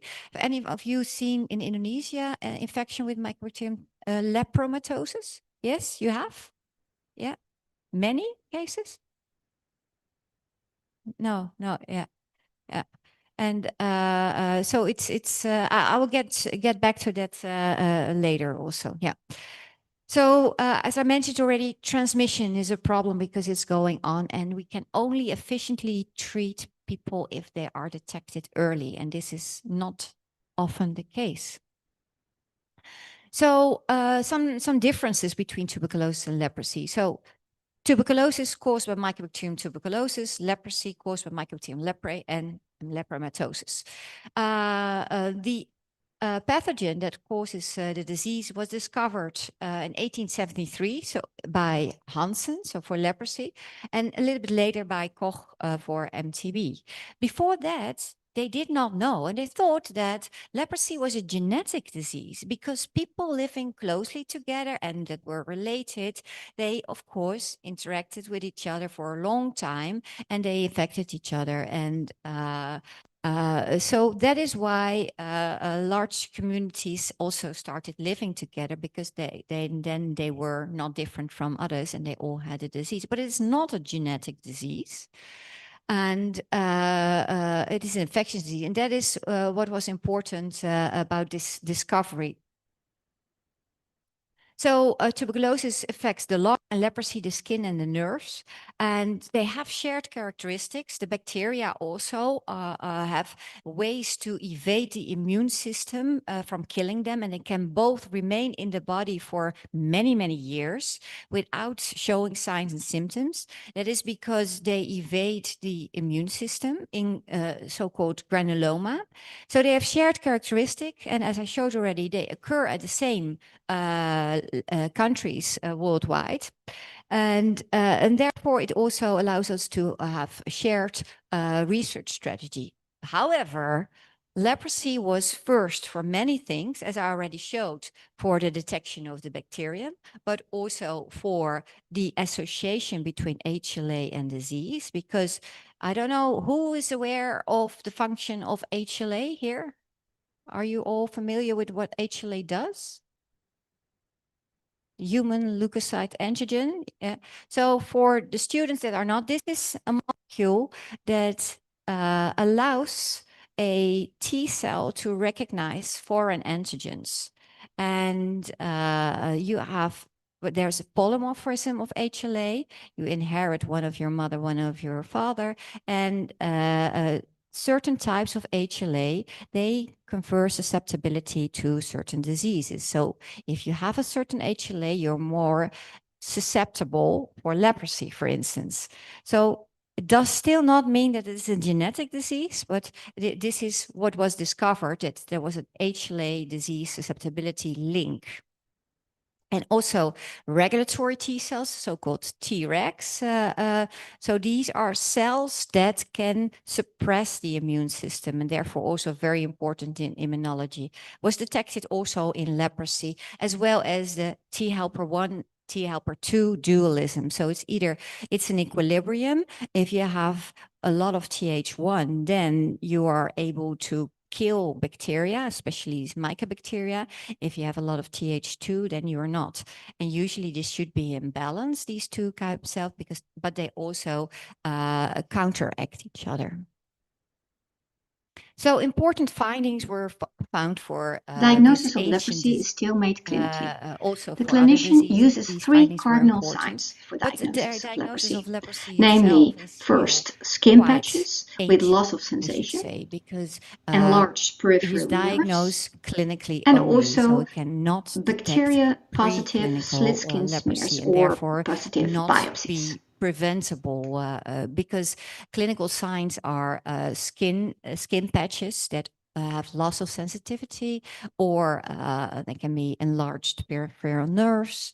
And also what is usually done when people are suspected of leprosy, the skin slit is made in the earlobe, and the lymph fluid is pressed out of this. This is then put on microscope and to see whether there's acid-fast bacilli there. I see a lot of people nodding, so I think this is a familiar technique. Is it also familiar with the students?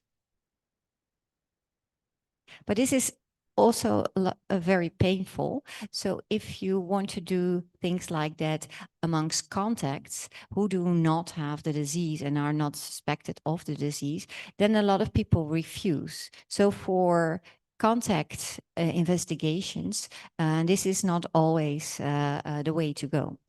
Anyhow, so this is how leprosy is diagnosed now. And what a lot of people confuse is the steps in infection. And so what first, when you're exposed to a pathogen, doesn't mean you're directly infected, at least, especially for leprosy. There are some viruses in which are very, very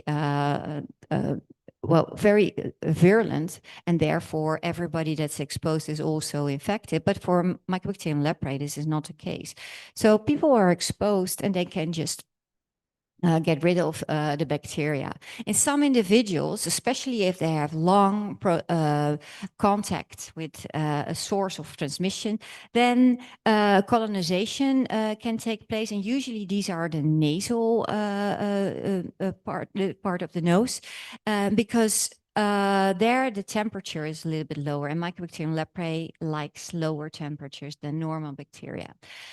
And so that can take place, and still then the next stage is infection. And after infection has taken place, then these individuals, they are usually positive for slit skin smears. And of course, if you have an infection, doesn't mean you develop disease, because there's still the immunology inside of your body that can take place of killing of the bacteria. And most of individuals do kill these Mycobacterium leprae bacteria. But when it survives in an individual, and then either post-bacillary leprosy or multibacillary leprosy can develop. And this is important when you want to develop diagnostic tests, to know that it's not looking for one biomarker that you can detect in a test. It's looking for multiple biomarkers. Does any one of the students can explain to me what a biomarker is? Do you know? Is that a familiar concept? Anybody try, maybe? What do you think? Nobody? No? Really? No clue? So what was, when we had COVID for, well, 2 years at least, what was measured in the test? Do you know? You had this rapid test. What did we measure? The ones that you put in your nose first to swab, and then Nobody knows. I think most of you, if not all, use these tests. Yeah, what? No, it was not PCR. I mean the rapid test. In the rapid test, so for instance, parts of the virus were detected. Therefore, when the virus mutated, we had to use different tests because that part was not specific anymore for the next generation of viruses. So the virus part, that was detected in these tests, that is the biomarker that you're detecting. So a biomarker is it can be a specific antigen of a pathogen. It can also be the response to an pathogen, for instance, antibodies against a pathogen. So for leprosy and for developing diagnostic tests for leprosy, it's important to realize that there is not one biomarker that we can measure because the multibacillary patients on the right, they have a lot of bacteria. So if you detect bacteria there or they have the antibodies there, then that is specific for those individuals. However, if you have the paucibacillary patients, there are hardly any bacteria detectable, so they will be negative if you have a test like a PCR. And they also don't have antibodies. So you have to have other biomarkers to allow detection of the whole leprosy spectrum. And that's a challenge. And another challenge is that when a person is infected with lepra, it can take a long time because the bacteria has a strategy. It can remain in granuloma in the body for years without doing anything. So it's like dormant, so sleeping. Yeah, and only when a person immune system is weakened, for instance, due to age or to the use of immunosuppressives, then what is seen, and this is also seen in Western countries, then people can show even multibacillary patients. And we had a patient in the Netherlands who was born in the Netherlands, but from parents from the Moluccas. And when he was 47, he also had another disease for which he used immune suppressives, and he shows these symptoms. And what we the person went to a not to a referential hospital, but went to a peripheral hospital, and it was not diagnosed until somebody thought of it because there were also patches that lost sensation. So it can take a lot of years, and 50 years has been reported also in other countries. So a lot of years before an individual develops leprosy. Therefore, for research, for diagnostic tests, we need very long-term studies with a lot of individuals because you only have a fraction of the individuals that are infected that develop the disease, and long-term because the incubation time of leprosy can be very long. So it's a matter of patience. So, and if you don't have that, and then you have to find another hobby for that. Anyhow, so the risk groups. What I said is that contacts of leprosy patients are at risk, and specifically contact of patients that live with multibacillary patients. These are the patients with a lot of bacteria, or patients with PB, but multiple lesions, so that they also have more bacteria than the one without lesions or with single lesions. And finally, there's also the genetic distance. So there is a genetic component. That was the HLA susceptibility, for instance, that I just discussed. But it is, of course, not a genetic disease because it's a bacterial infection. Anyhow, so WHO in 2012 endorsed a certain therapy for contacts of leprosy patients. So in order to prevent leprosy and prevent the irreversible handicaps that leprosy can lead to, they endorsed contact tracing, so any newly diagnosed leprosy patient should allow contact tracing in the area in his or her family. And after that, a single dose of rifampin would be given to provide post-exposure prophylaxis to these contacts. It's of course very important to have good clinical doctors do the assessment, because if you don't diagnose any of the contacts that may have leprosy, then you undertreat. I'll skip this one. So in my group, we don't focus on direct diagnosis. Direct diagnosis means detection of the pathogen, for instance, with PCR. But we focus on immunodiagnostic tests. That means the host response against the bacteria. So what happens if you are come in contact with a virus, a parasite, or a bacteria, then your body tries to get rid of it. And by doing that, uses the immune system.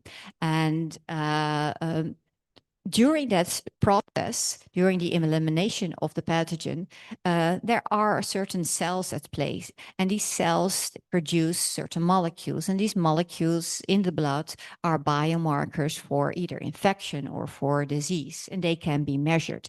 And what is the nice thing of using this indirect diagnosis is that some of these biomarkers in the blood, they can remain in the blood even when the pathogen is gone and is not detectable anymore. So for the biomarker discovery, what we have done a lot is in endemic area, sample individuals who are leprosy cases, so diagnosed clinically as a leprosy case, the contacts of them, as well as individuals living in the same area without any signs and symptoms and without known contacts of leprosy, because that is the control group. And especially if you use host biomarkers, then some of these biomarkers may also occur in individuals that are healthy. And well, first of all, we worked on a so-called homolog for of the quantiferon gold TB. Anybody knows that test, quantiferon gold TB?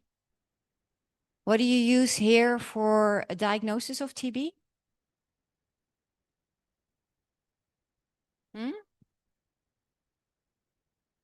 Anybody knows how is TB diagnosed?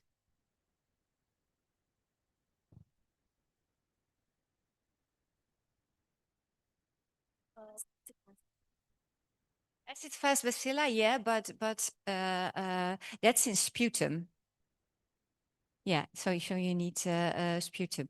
But how is it easily? How is TB infection, for instance, latent TB? How is that detected? Do you know?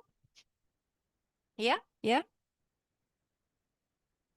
It could be a MAN2, but MAN2 test is also a-specific, because the MAN2 test in individuals who are BCG vaccinated can be false positive, because BCG is also mycobacterium, looks a lot like TB, and therefore the MAN2 test gives cross-reactive responses. So it could be that you're positive because you're BCG vaccinated. So it doesn't work in endemic countries. So what you do is what is developed in the early, well, 2010s, I think, the quantiferon TB. And the quantiferon TB works similar as the MAN2, so it's an immune response. Only the thing is that it is the immune response in vitro, and what we use is tubes that are filled with antigens derived from EZ6 and CFP10. These are proteins occurring in TB and in MTB,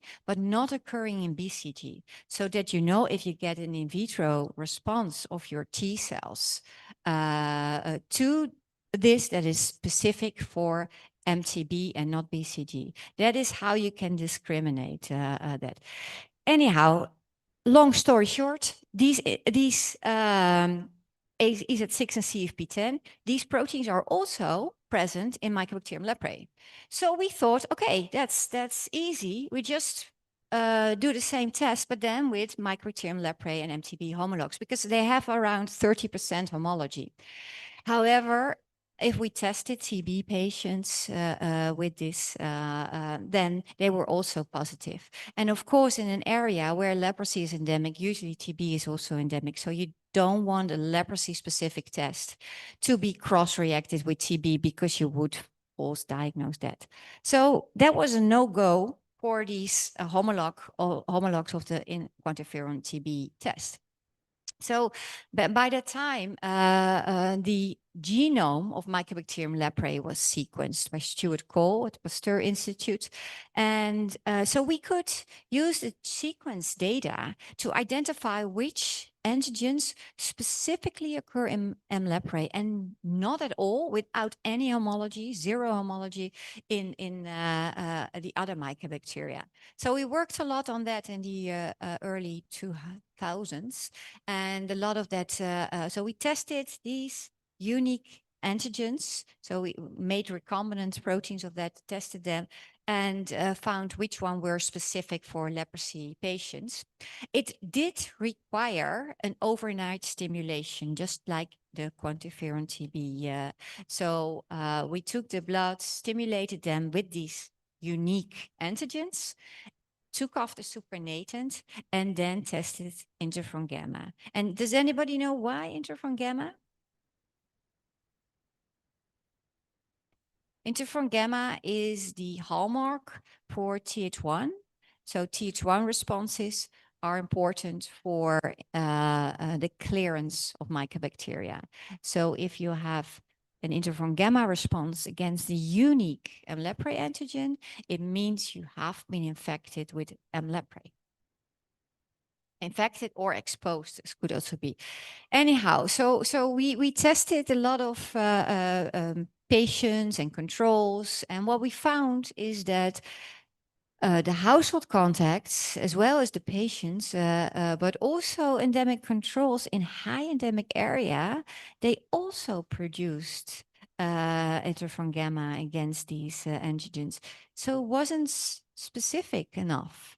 And whereas in individuals who were never exposed, it was negative. But of course, you don't want individuals to treat individuals for leprosy if they have been exposed but not have the disease. So what we did then is not only look at this Th1 interferon gamma producing T cells or at the Th2 antibody producing T cells, but to look at more cells. And I will not go into detail, maybe in the next lecture I can do that. But we did a lot of RNA sequencing and a lot of cell profiling to identify subsets of cells. We also used cells to see whether they were in vitro able to kill bacteria. And we identified several of the markers. And a lot of this was done in work with a collaboration in Bangladesh, in northeast Bangladesh, which is a rural area still endemic for leprosy. And we worked there several years, but we're also validating it, of course, because you want a diagnostic to be globally applicable. And this is work still ongoing. And what we do is with every newly identified patient, we did contact screening and took blood of these contacts, and then also trained the field staff in some of the testing, but also a lot of samples were tested in the Netherlands for these omics, and we found some of the biomarkers that were specific for either infection or for disease, and we put them. We developed a diagnostic test to detect these biomarkers. That was the way that we worked with, and so. What I told you about leprosy and what makes it difficult is that this long incubation time. Yeah, so and therefore we focus, of course, on contacts because they are most at risk of developing leprosy. And so in Bangladesh, we just started a BCG vaccination and a trial with the addition of single-dose rifampin. And along with that, we also sampled all these contacts. And because you never know who's going to develop leprosy. And then we did a lot of follow-up during that. So every time they went back to see whether there were new cases. So a lot of work for the field staff there that is doing that. And within these 9 years of this study, and and what we saw is that there were some individuals whom we have taken blood before and at diagnosis, because we did such a long follow-up. And this is really the unique study for leprosy, because nobody has ever done this, because it's such a long study and it's therefore also expensive. So we now have a lot of samples of these individuals, but also what we could do then is to identify biomarkers. So individuals, we had blood of individuals before and at diagnosis. And sometimes there was a few months in between, and sometimes it was years. But we wanted, of course, to know from the samples before the diagnosis of the so-called progressors, so those that later on progress to disease, what is predicting that this person is going to develop leprosy. So what markers are there? So we did a lot of studies on that. And actually, we're still looking into new techniques with these samples to identify more of these samples, so either genes or proteins.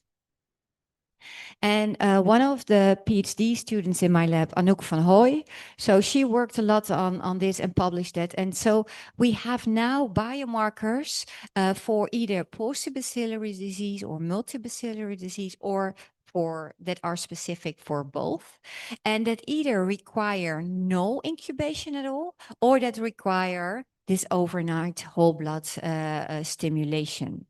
And what you can, of course, envisage is that if you only use one biomarker, you have a certain percentage of individuals that's positive. If you have another, number of individuals that are positive. And if these biomarkers are representing a biological process that is not the same, then they may have a little bit of overlap, but then they have also added value. So we're looking for markers of inflammation, but also markers of neurological damage. And together they can predict or detect more patients. So this is what she has done mainly. And of course, then when we had certain biomarkers, we wanted to also test them in the field. And for that, we used the so-called UCP lateral flow assay. So UCP stands for upconverting phosphor particles. And it is a very field-friendly test, because it's just a lateral flow test, but it's also quantitative. So what you see here is on the right is the upconverting process. So what is done is that it uses a reader in which you put your test, and the UCP molecule is on the lateral flow where you put your sample on.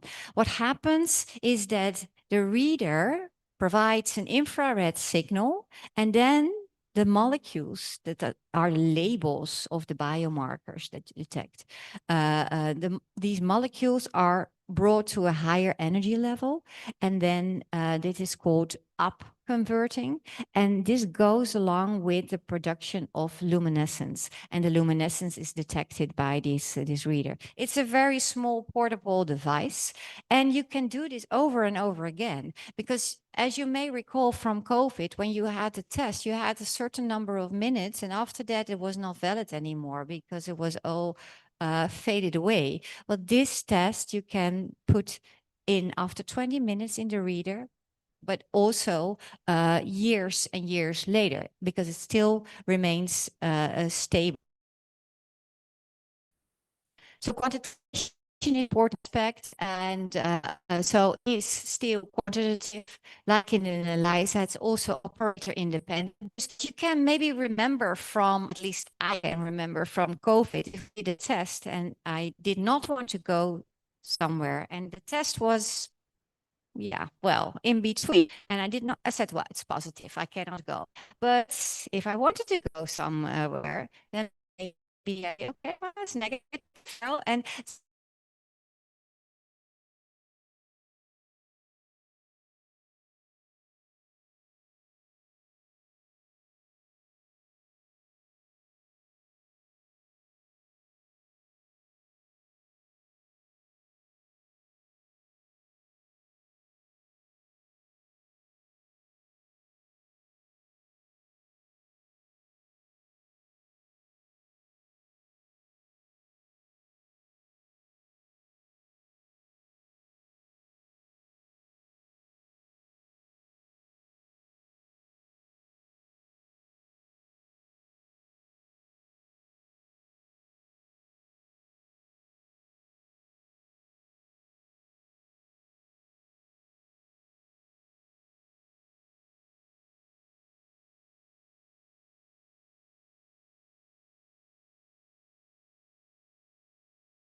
similar to the ones are there. And this is the way that we have evaluated for letters for TB. A lot of these bio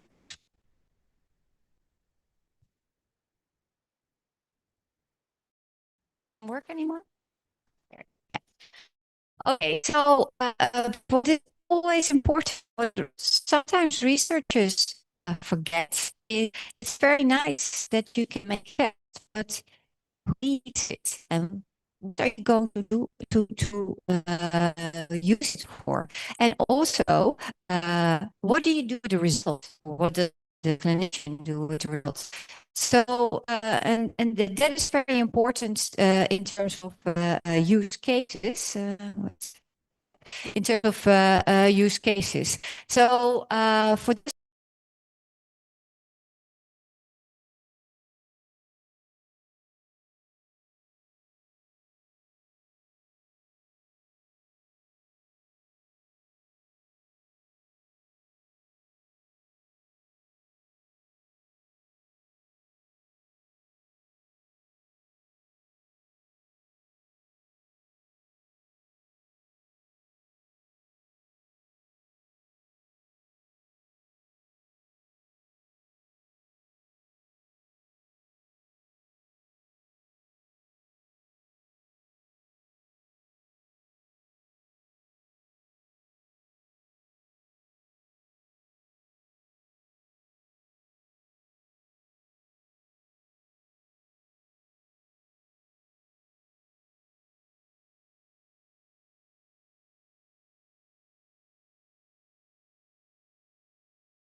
and we had positive children, health children. And so for those of you that are curious to know whether the children are also positive, it is similar to that with Dutch young children, and they were all negative. So this then, although 12% does not seem a lot, these are healthy children, and so it indicates that transmission is ongoing. I'll skip this part. And so we also worked in Indonesia together with some of the Indonesian students during a half minor of Dutch students from the LUMC. And they spent in Makassar and Jakarta, and samples serum or finger stick samples from young children at elementary schools. And They also detected helminths in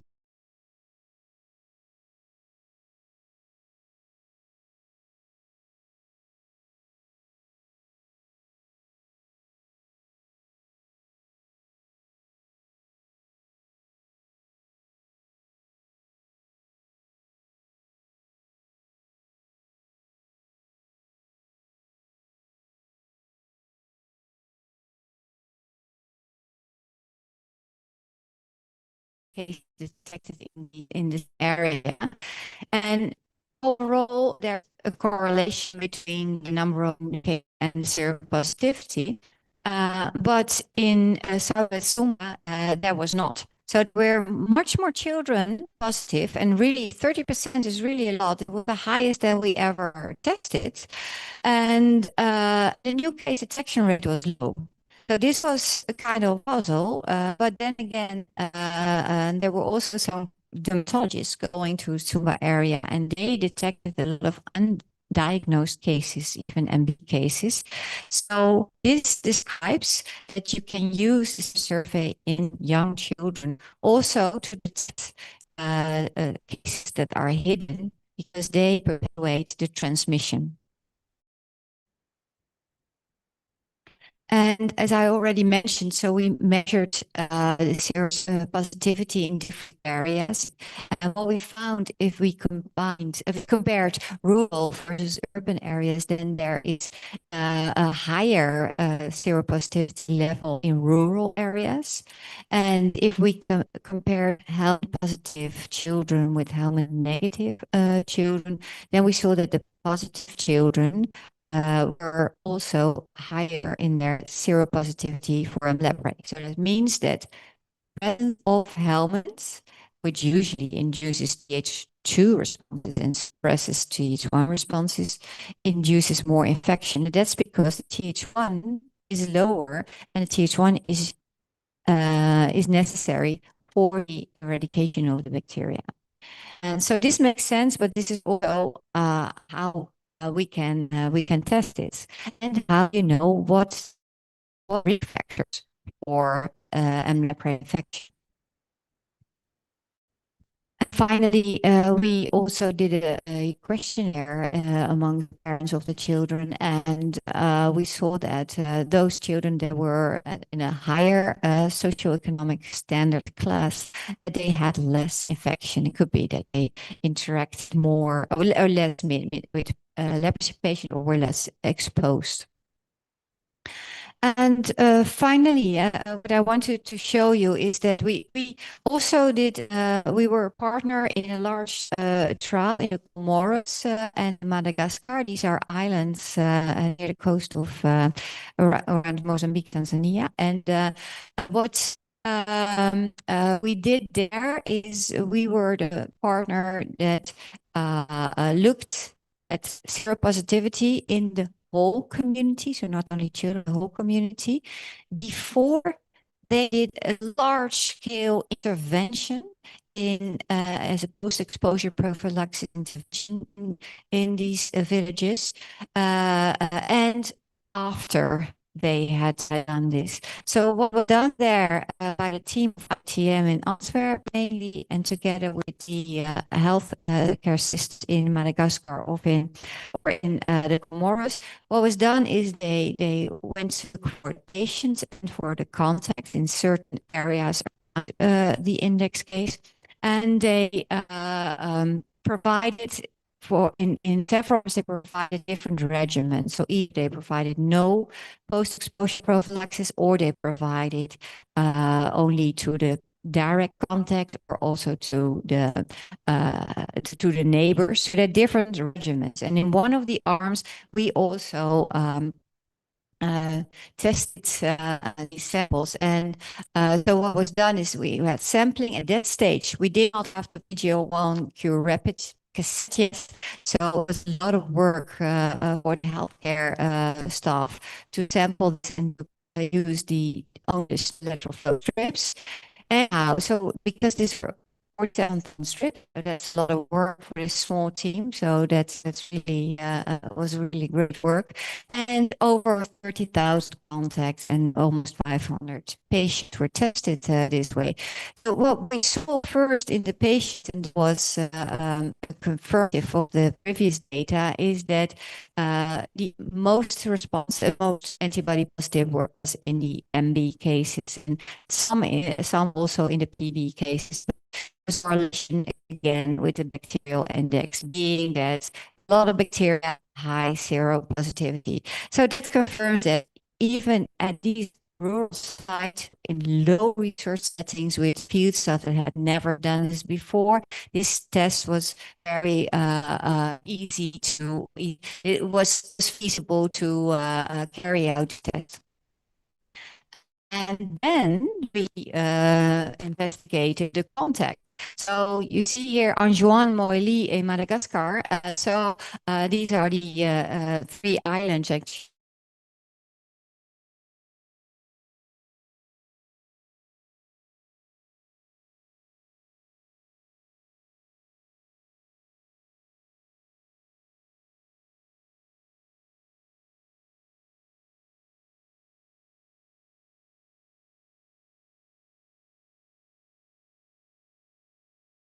Was active phase. So what you can see here, that those individuals that tested positive before post-exposure prophylaxis, so those a lot of them became sensitive after this intervention. So at the moment, we're also doing a similar test for the effect of post-exposure prophylaxis in Bangladesh. And there we're not only looking at the antibodies, but we're also looking at the other biomarkers. So earlier on, I told you about there's other biomarkers that we have identified and detected. And what we're now doing is, in contrast to what WHO endorses just provide single dose rifampin and then just wait. So what we're doing now is we measure before we give post-exposure prophylaxis or at various time points in that time.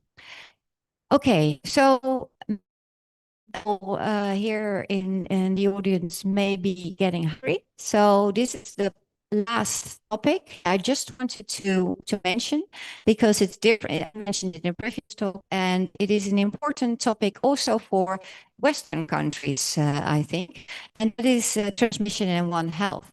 So what is recently, in the past several years, been seen in the United States, and then we're talking about the southern states, the United States, Florida, Mississippi, Alabama, Louisiana, there is an increased number of leprosy cases detected. And what has been shown in 2010 already is that the armadillo that is endemic in these areas can be infected with Mycobacterium leprae as well. In fact, the armadillo is only good animal model for leprosy because it also has spectral disease. Anyhow, these we know that, and these animals, they can be in their backyards, can be even in their pools in Florida and the golf course. So there were a lot of older people never traveled to any endemic countries that developed leprosy. And of course, for these clinicians, now they are a little bit more aware, but about 10 years ago, they were not. So it was very hard to diagnose these cases.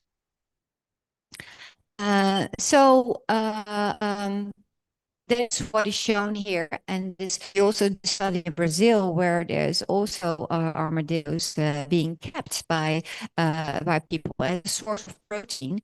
And but you'll see them in the United States also as roadkills or as baskets. Okay, so this is a non-human source of transmission. It is still the case that most transmission is human to human, yeah.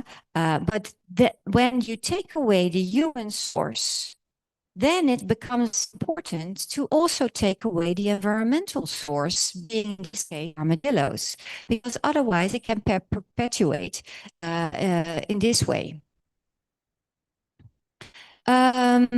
Another strange phenomenon that was in 2016, I was called by a newspaper from the US because this paper soon, and it was the squirrel and leprosy paper. And maybe have you heard about this? Yes. Okay. So the red squirrel in the UK, either north in Scotland or in the south of the UK, they showed signs of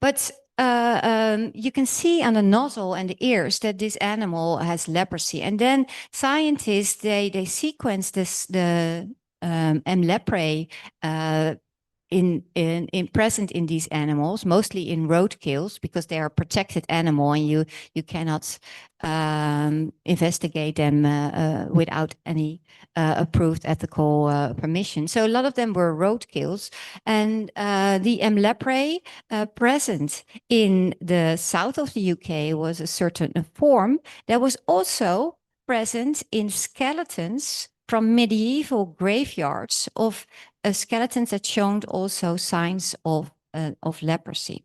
So that is about several hundred years later that we find the same mycobacterial strain in these animals, where in an area where there's no human leprosy anymore.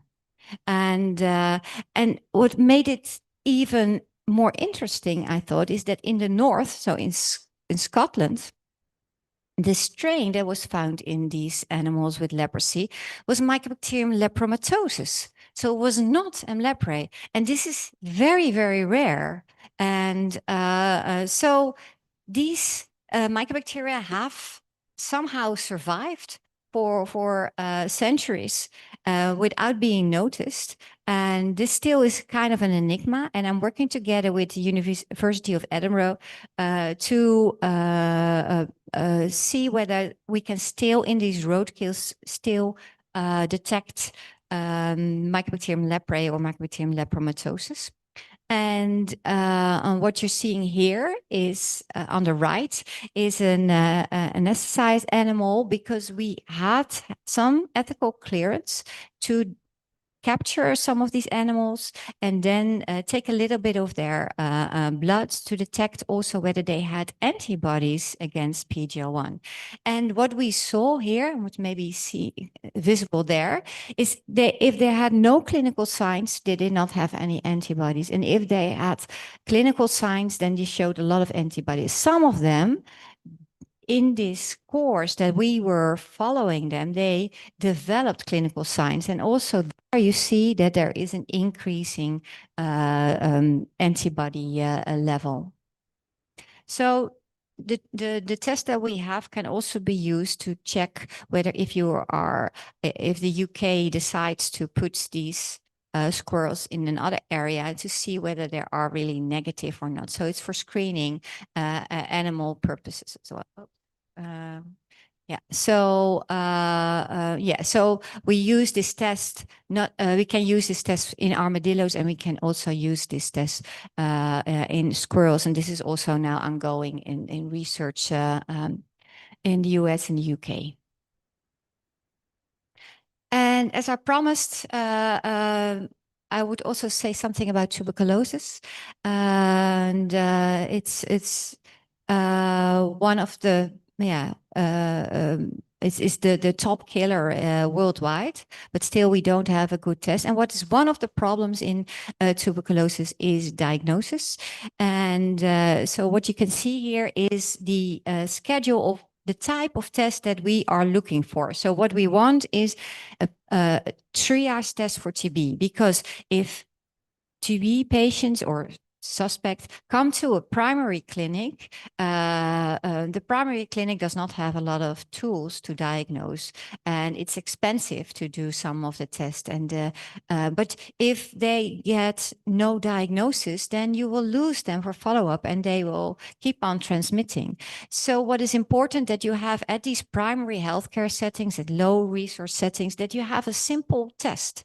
So if the person then is negative, the person comes to this clinic with signs and symptoms of TB, so with respiratory complaints and fever, weight loss, then if the test is negative, then it's no TB, then something else. But if it's positive, then it could be TB, and then you should follow up this or refer the person to a referral center so that they can get a proper X-ray or the quantiferon or the gene expert.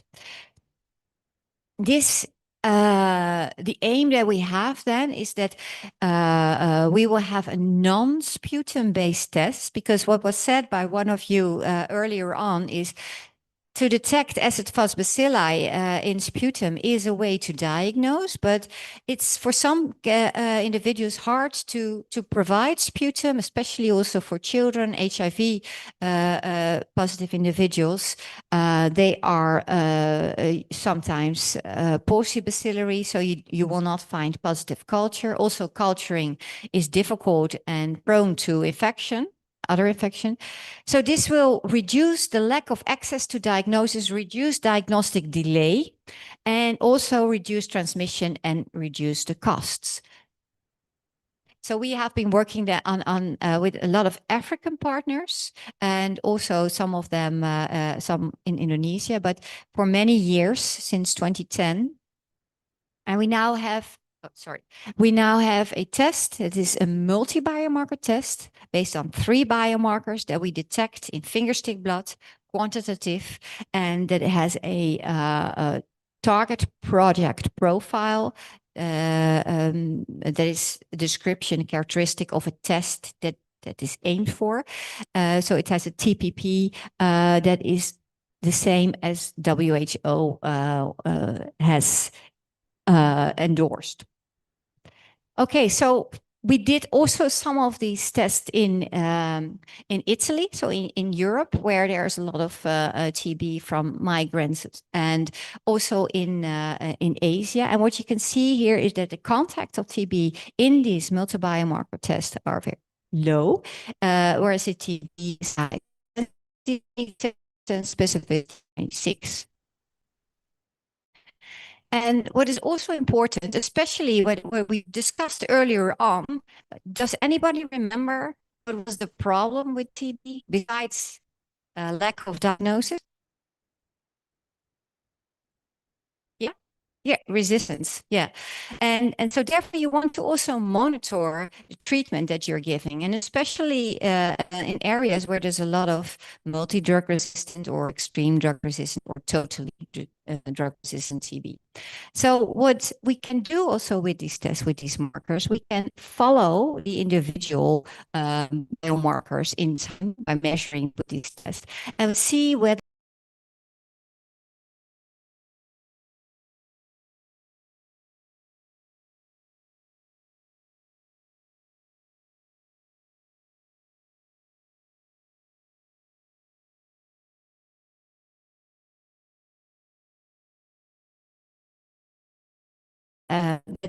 is treated efficiently. Okay, so I say that a lot, finally, but this is really finally. So we are also working on animal disease, so either bovine TB or TB in non-human primates. As you may know, TB model, animal model for TB is very difficult. It doesn't work in mice, and even though they've tried a lot of models, but TB in non-human primates, especially the rhesus macaques, there it shows similar clinical phenomena. And so we're working together with a primate center in the Netherlands for that. And what we have seen is that non-human primates that were infected with MTB, because this is experimental infection, that they are also high in these markers. And we used the same test for that. And this was striking. And does anybody know why this was striking? Why I was very happy also with it, but why it was exceptional that we could use the same test in humans as in non-human primates? What are we detecting in these tests that I showed you? The biomarkers? Mm-hmm. So for instance, we're detecting CRP or ferritin or IL-6. Yeah, and the antibodies that we're detecting it with are human antibodies, are antibodies against human IL-6, against human CRP. But nice surprise, they also worked in non-human primates. We tried to do the same for bovine TB, so to detect IL-6, CRP, and that didn't work. So that was a bridge too far, actually. So NHP models, it does work, so it can provide a rapid, less invasive manner to follow, for instance, vaccine responses in these animals, but also to control your group of animals that you have the colony from infection with TB, because they always have to be screened for that as well. So this provides useful information on that. For bovine TB, we're now working together also with the University of Edinburgh on that, because it's not only in the UK, but also in Africa, a real huge problem. So it's the same concept, but different antibodies there. So actually test development. So finally, I want to indicate, so what we have been working on, so several diseases, several mycobacterial diseases in humans or in animals, providing diagnosis, providing information on transmission, and providing also the effect of interventions and of monitoring effective treatments. So we work either with stimulated samples, sometimes if that's possible, that provides more information, but of course in low resource settings, what we are aiming for is to work with fingerstick blood and to have direct information. So finally, of course, I'm telling you this, but I have a lot of support from my team at the LUMC. And so, for instance, this is the team that is working on a diagnostic test. And of course, I'm always depending on funding from various funding bodies that are shown in here. Thanks for your attention. Are there any questions? Yes, please go ahead, Rita.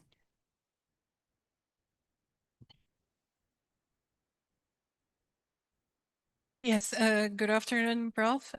Thank you for your presentations. This is really an eye-opening presentation for us. I have a few questions. The first one, it is a little bit common for us to find co-infections in mycosis, also COVID. So the patients were diagnosed as a TB patient first, and then after several months of treatment, then they came to us with ENL, with the erythema nodosum leprosum. So my question, does this indicate a area? That's the first question.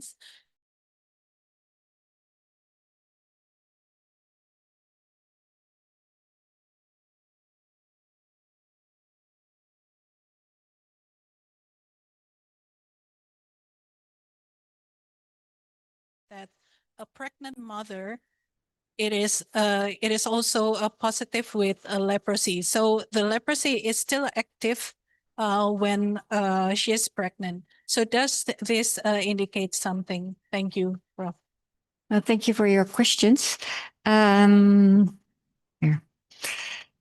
So the first one, Co-infection with MTB. How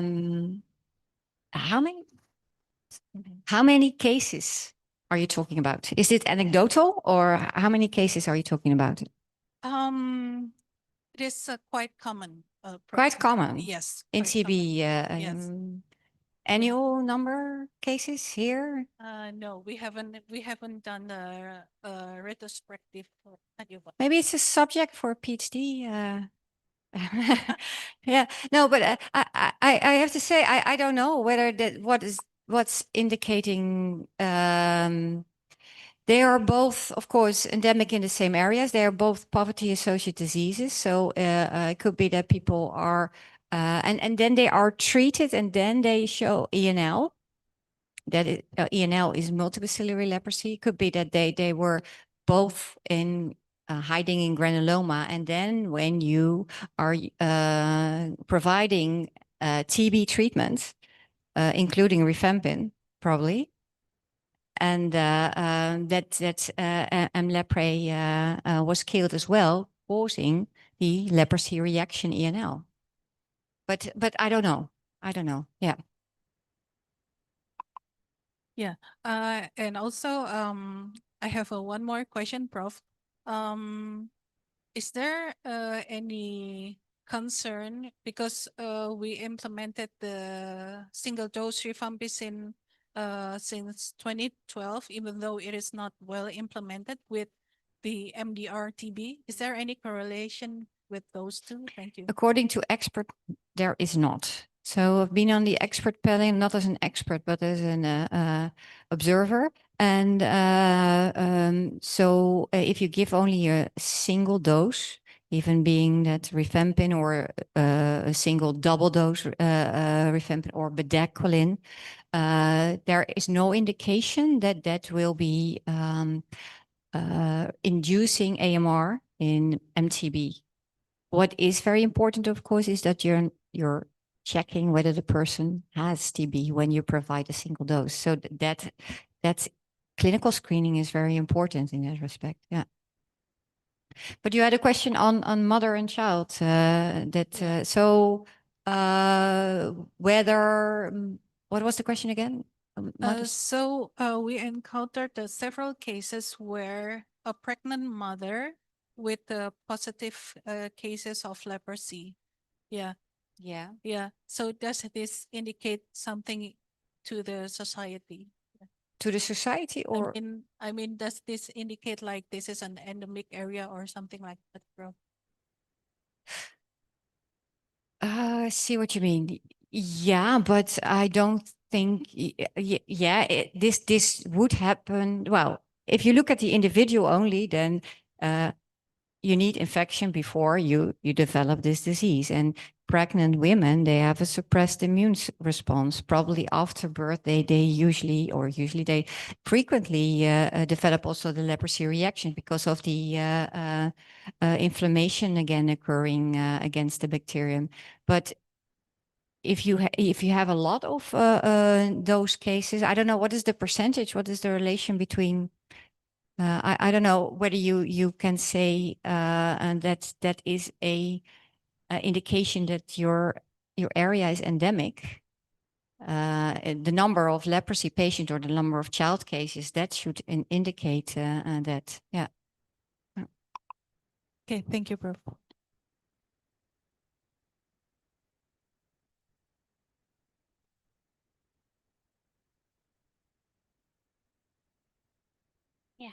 Thank you very much. Good afternoon, Prof. Annemieke. Yeah, I'm interesting one of your PowerPoint tell us about non-human transmission.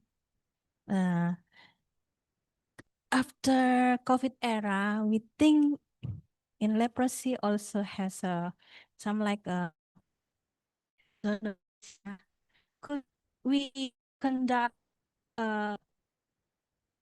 sort of research about non-human transmission? Maybe what kind of animals that will become reservoir of leprosy transmission? Yeah.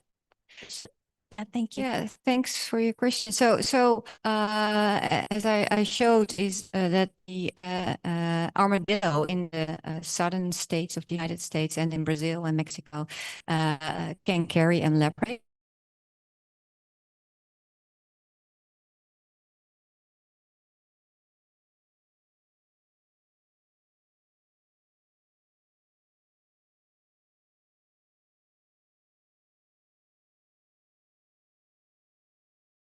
Or that carry ticks, because it's also described that it can be, leprae can be carried by ticks. So I don't know, give me the samples of the animals and now check. Yeah. And I think that's, but I think in endemic areas, what we mustn't forget is that human to human transmission is of course the main cause for leprosy.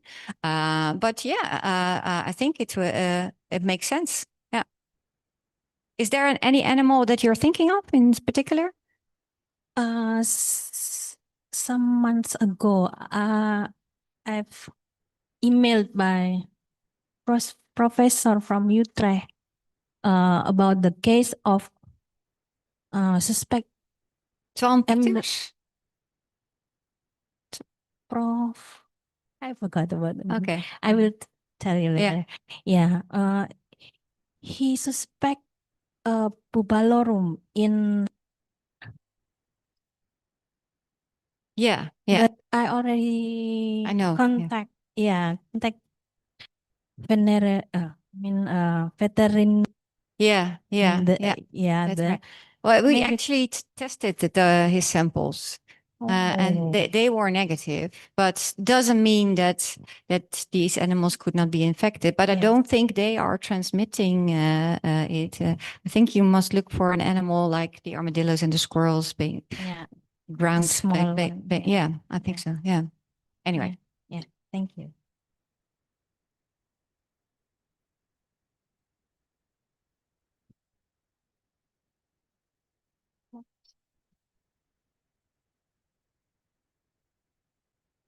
I think everybody is hungry. Don't you think? Yeah. Yeah. Okay, good. Thanks everybody for your attention, and hope to see you again next year. Okay, thanks.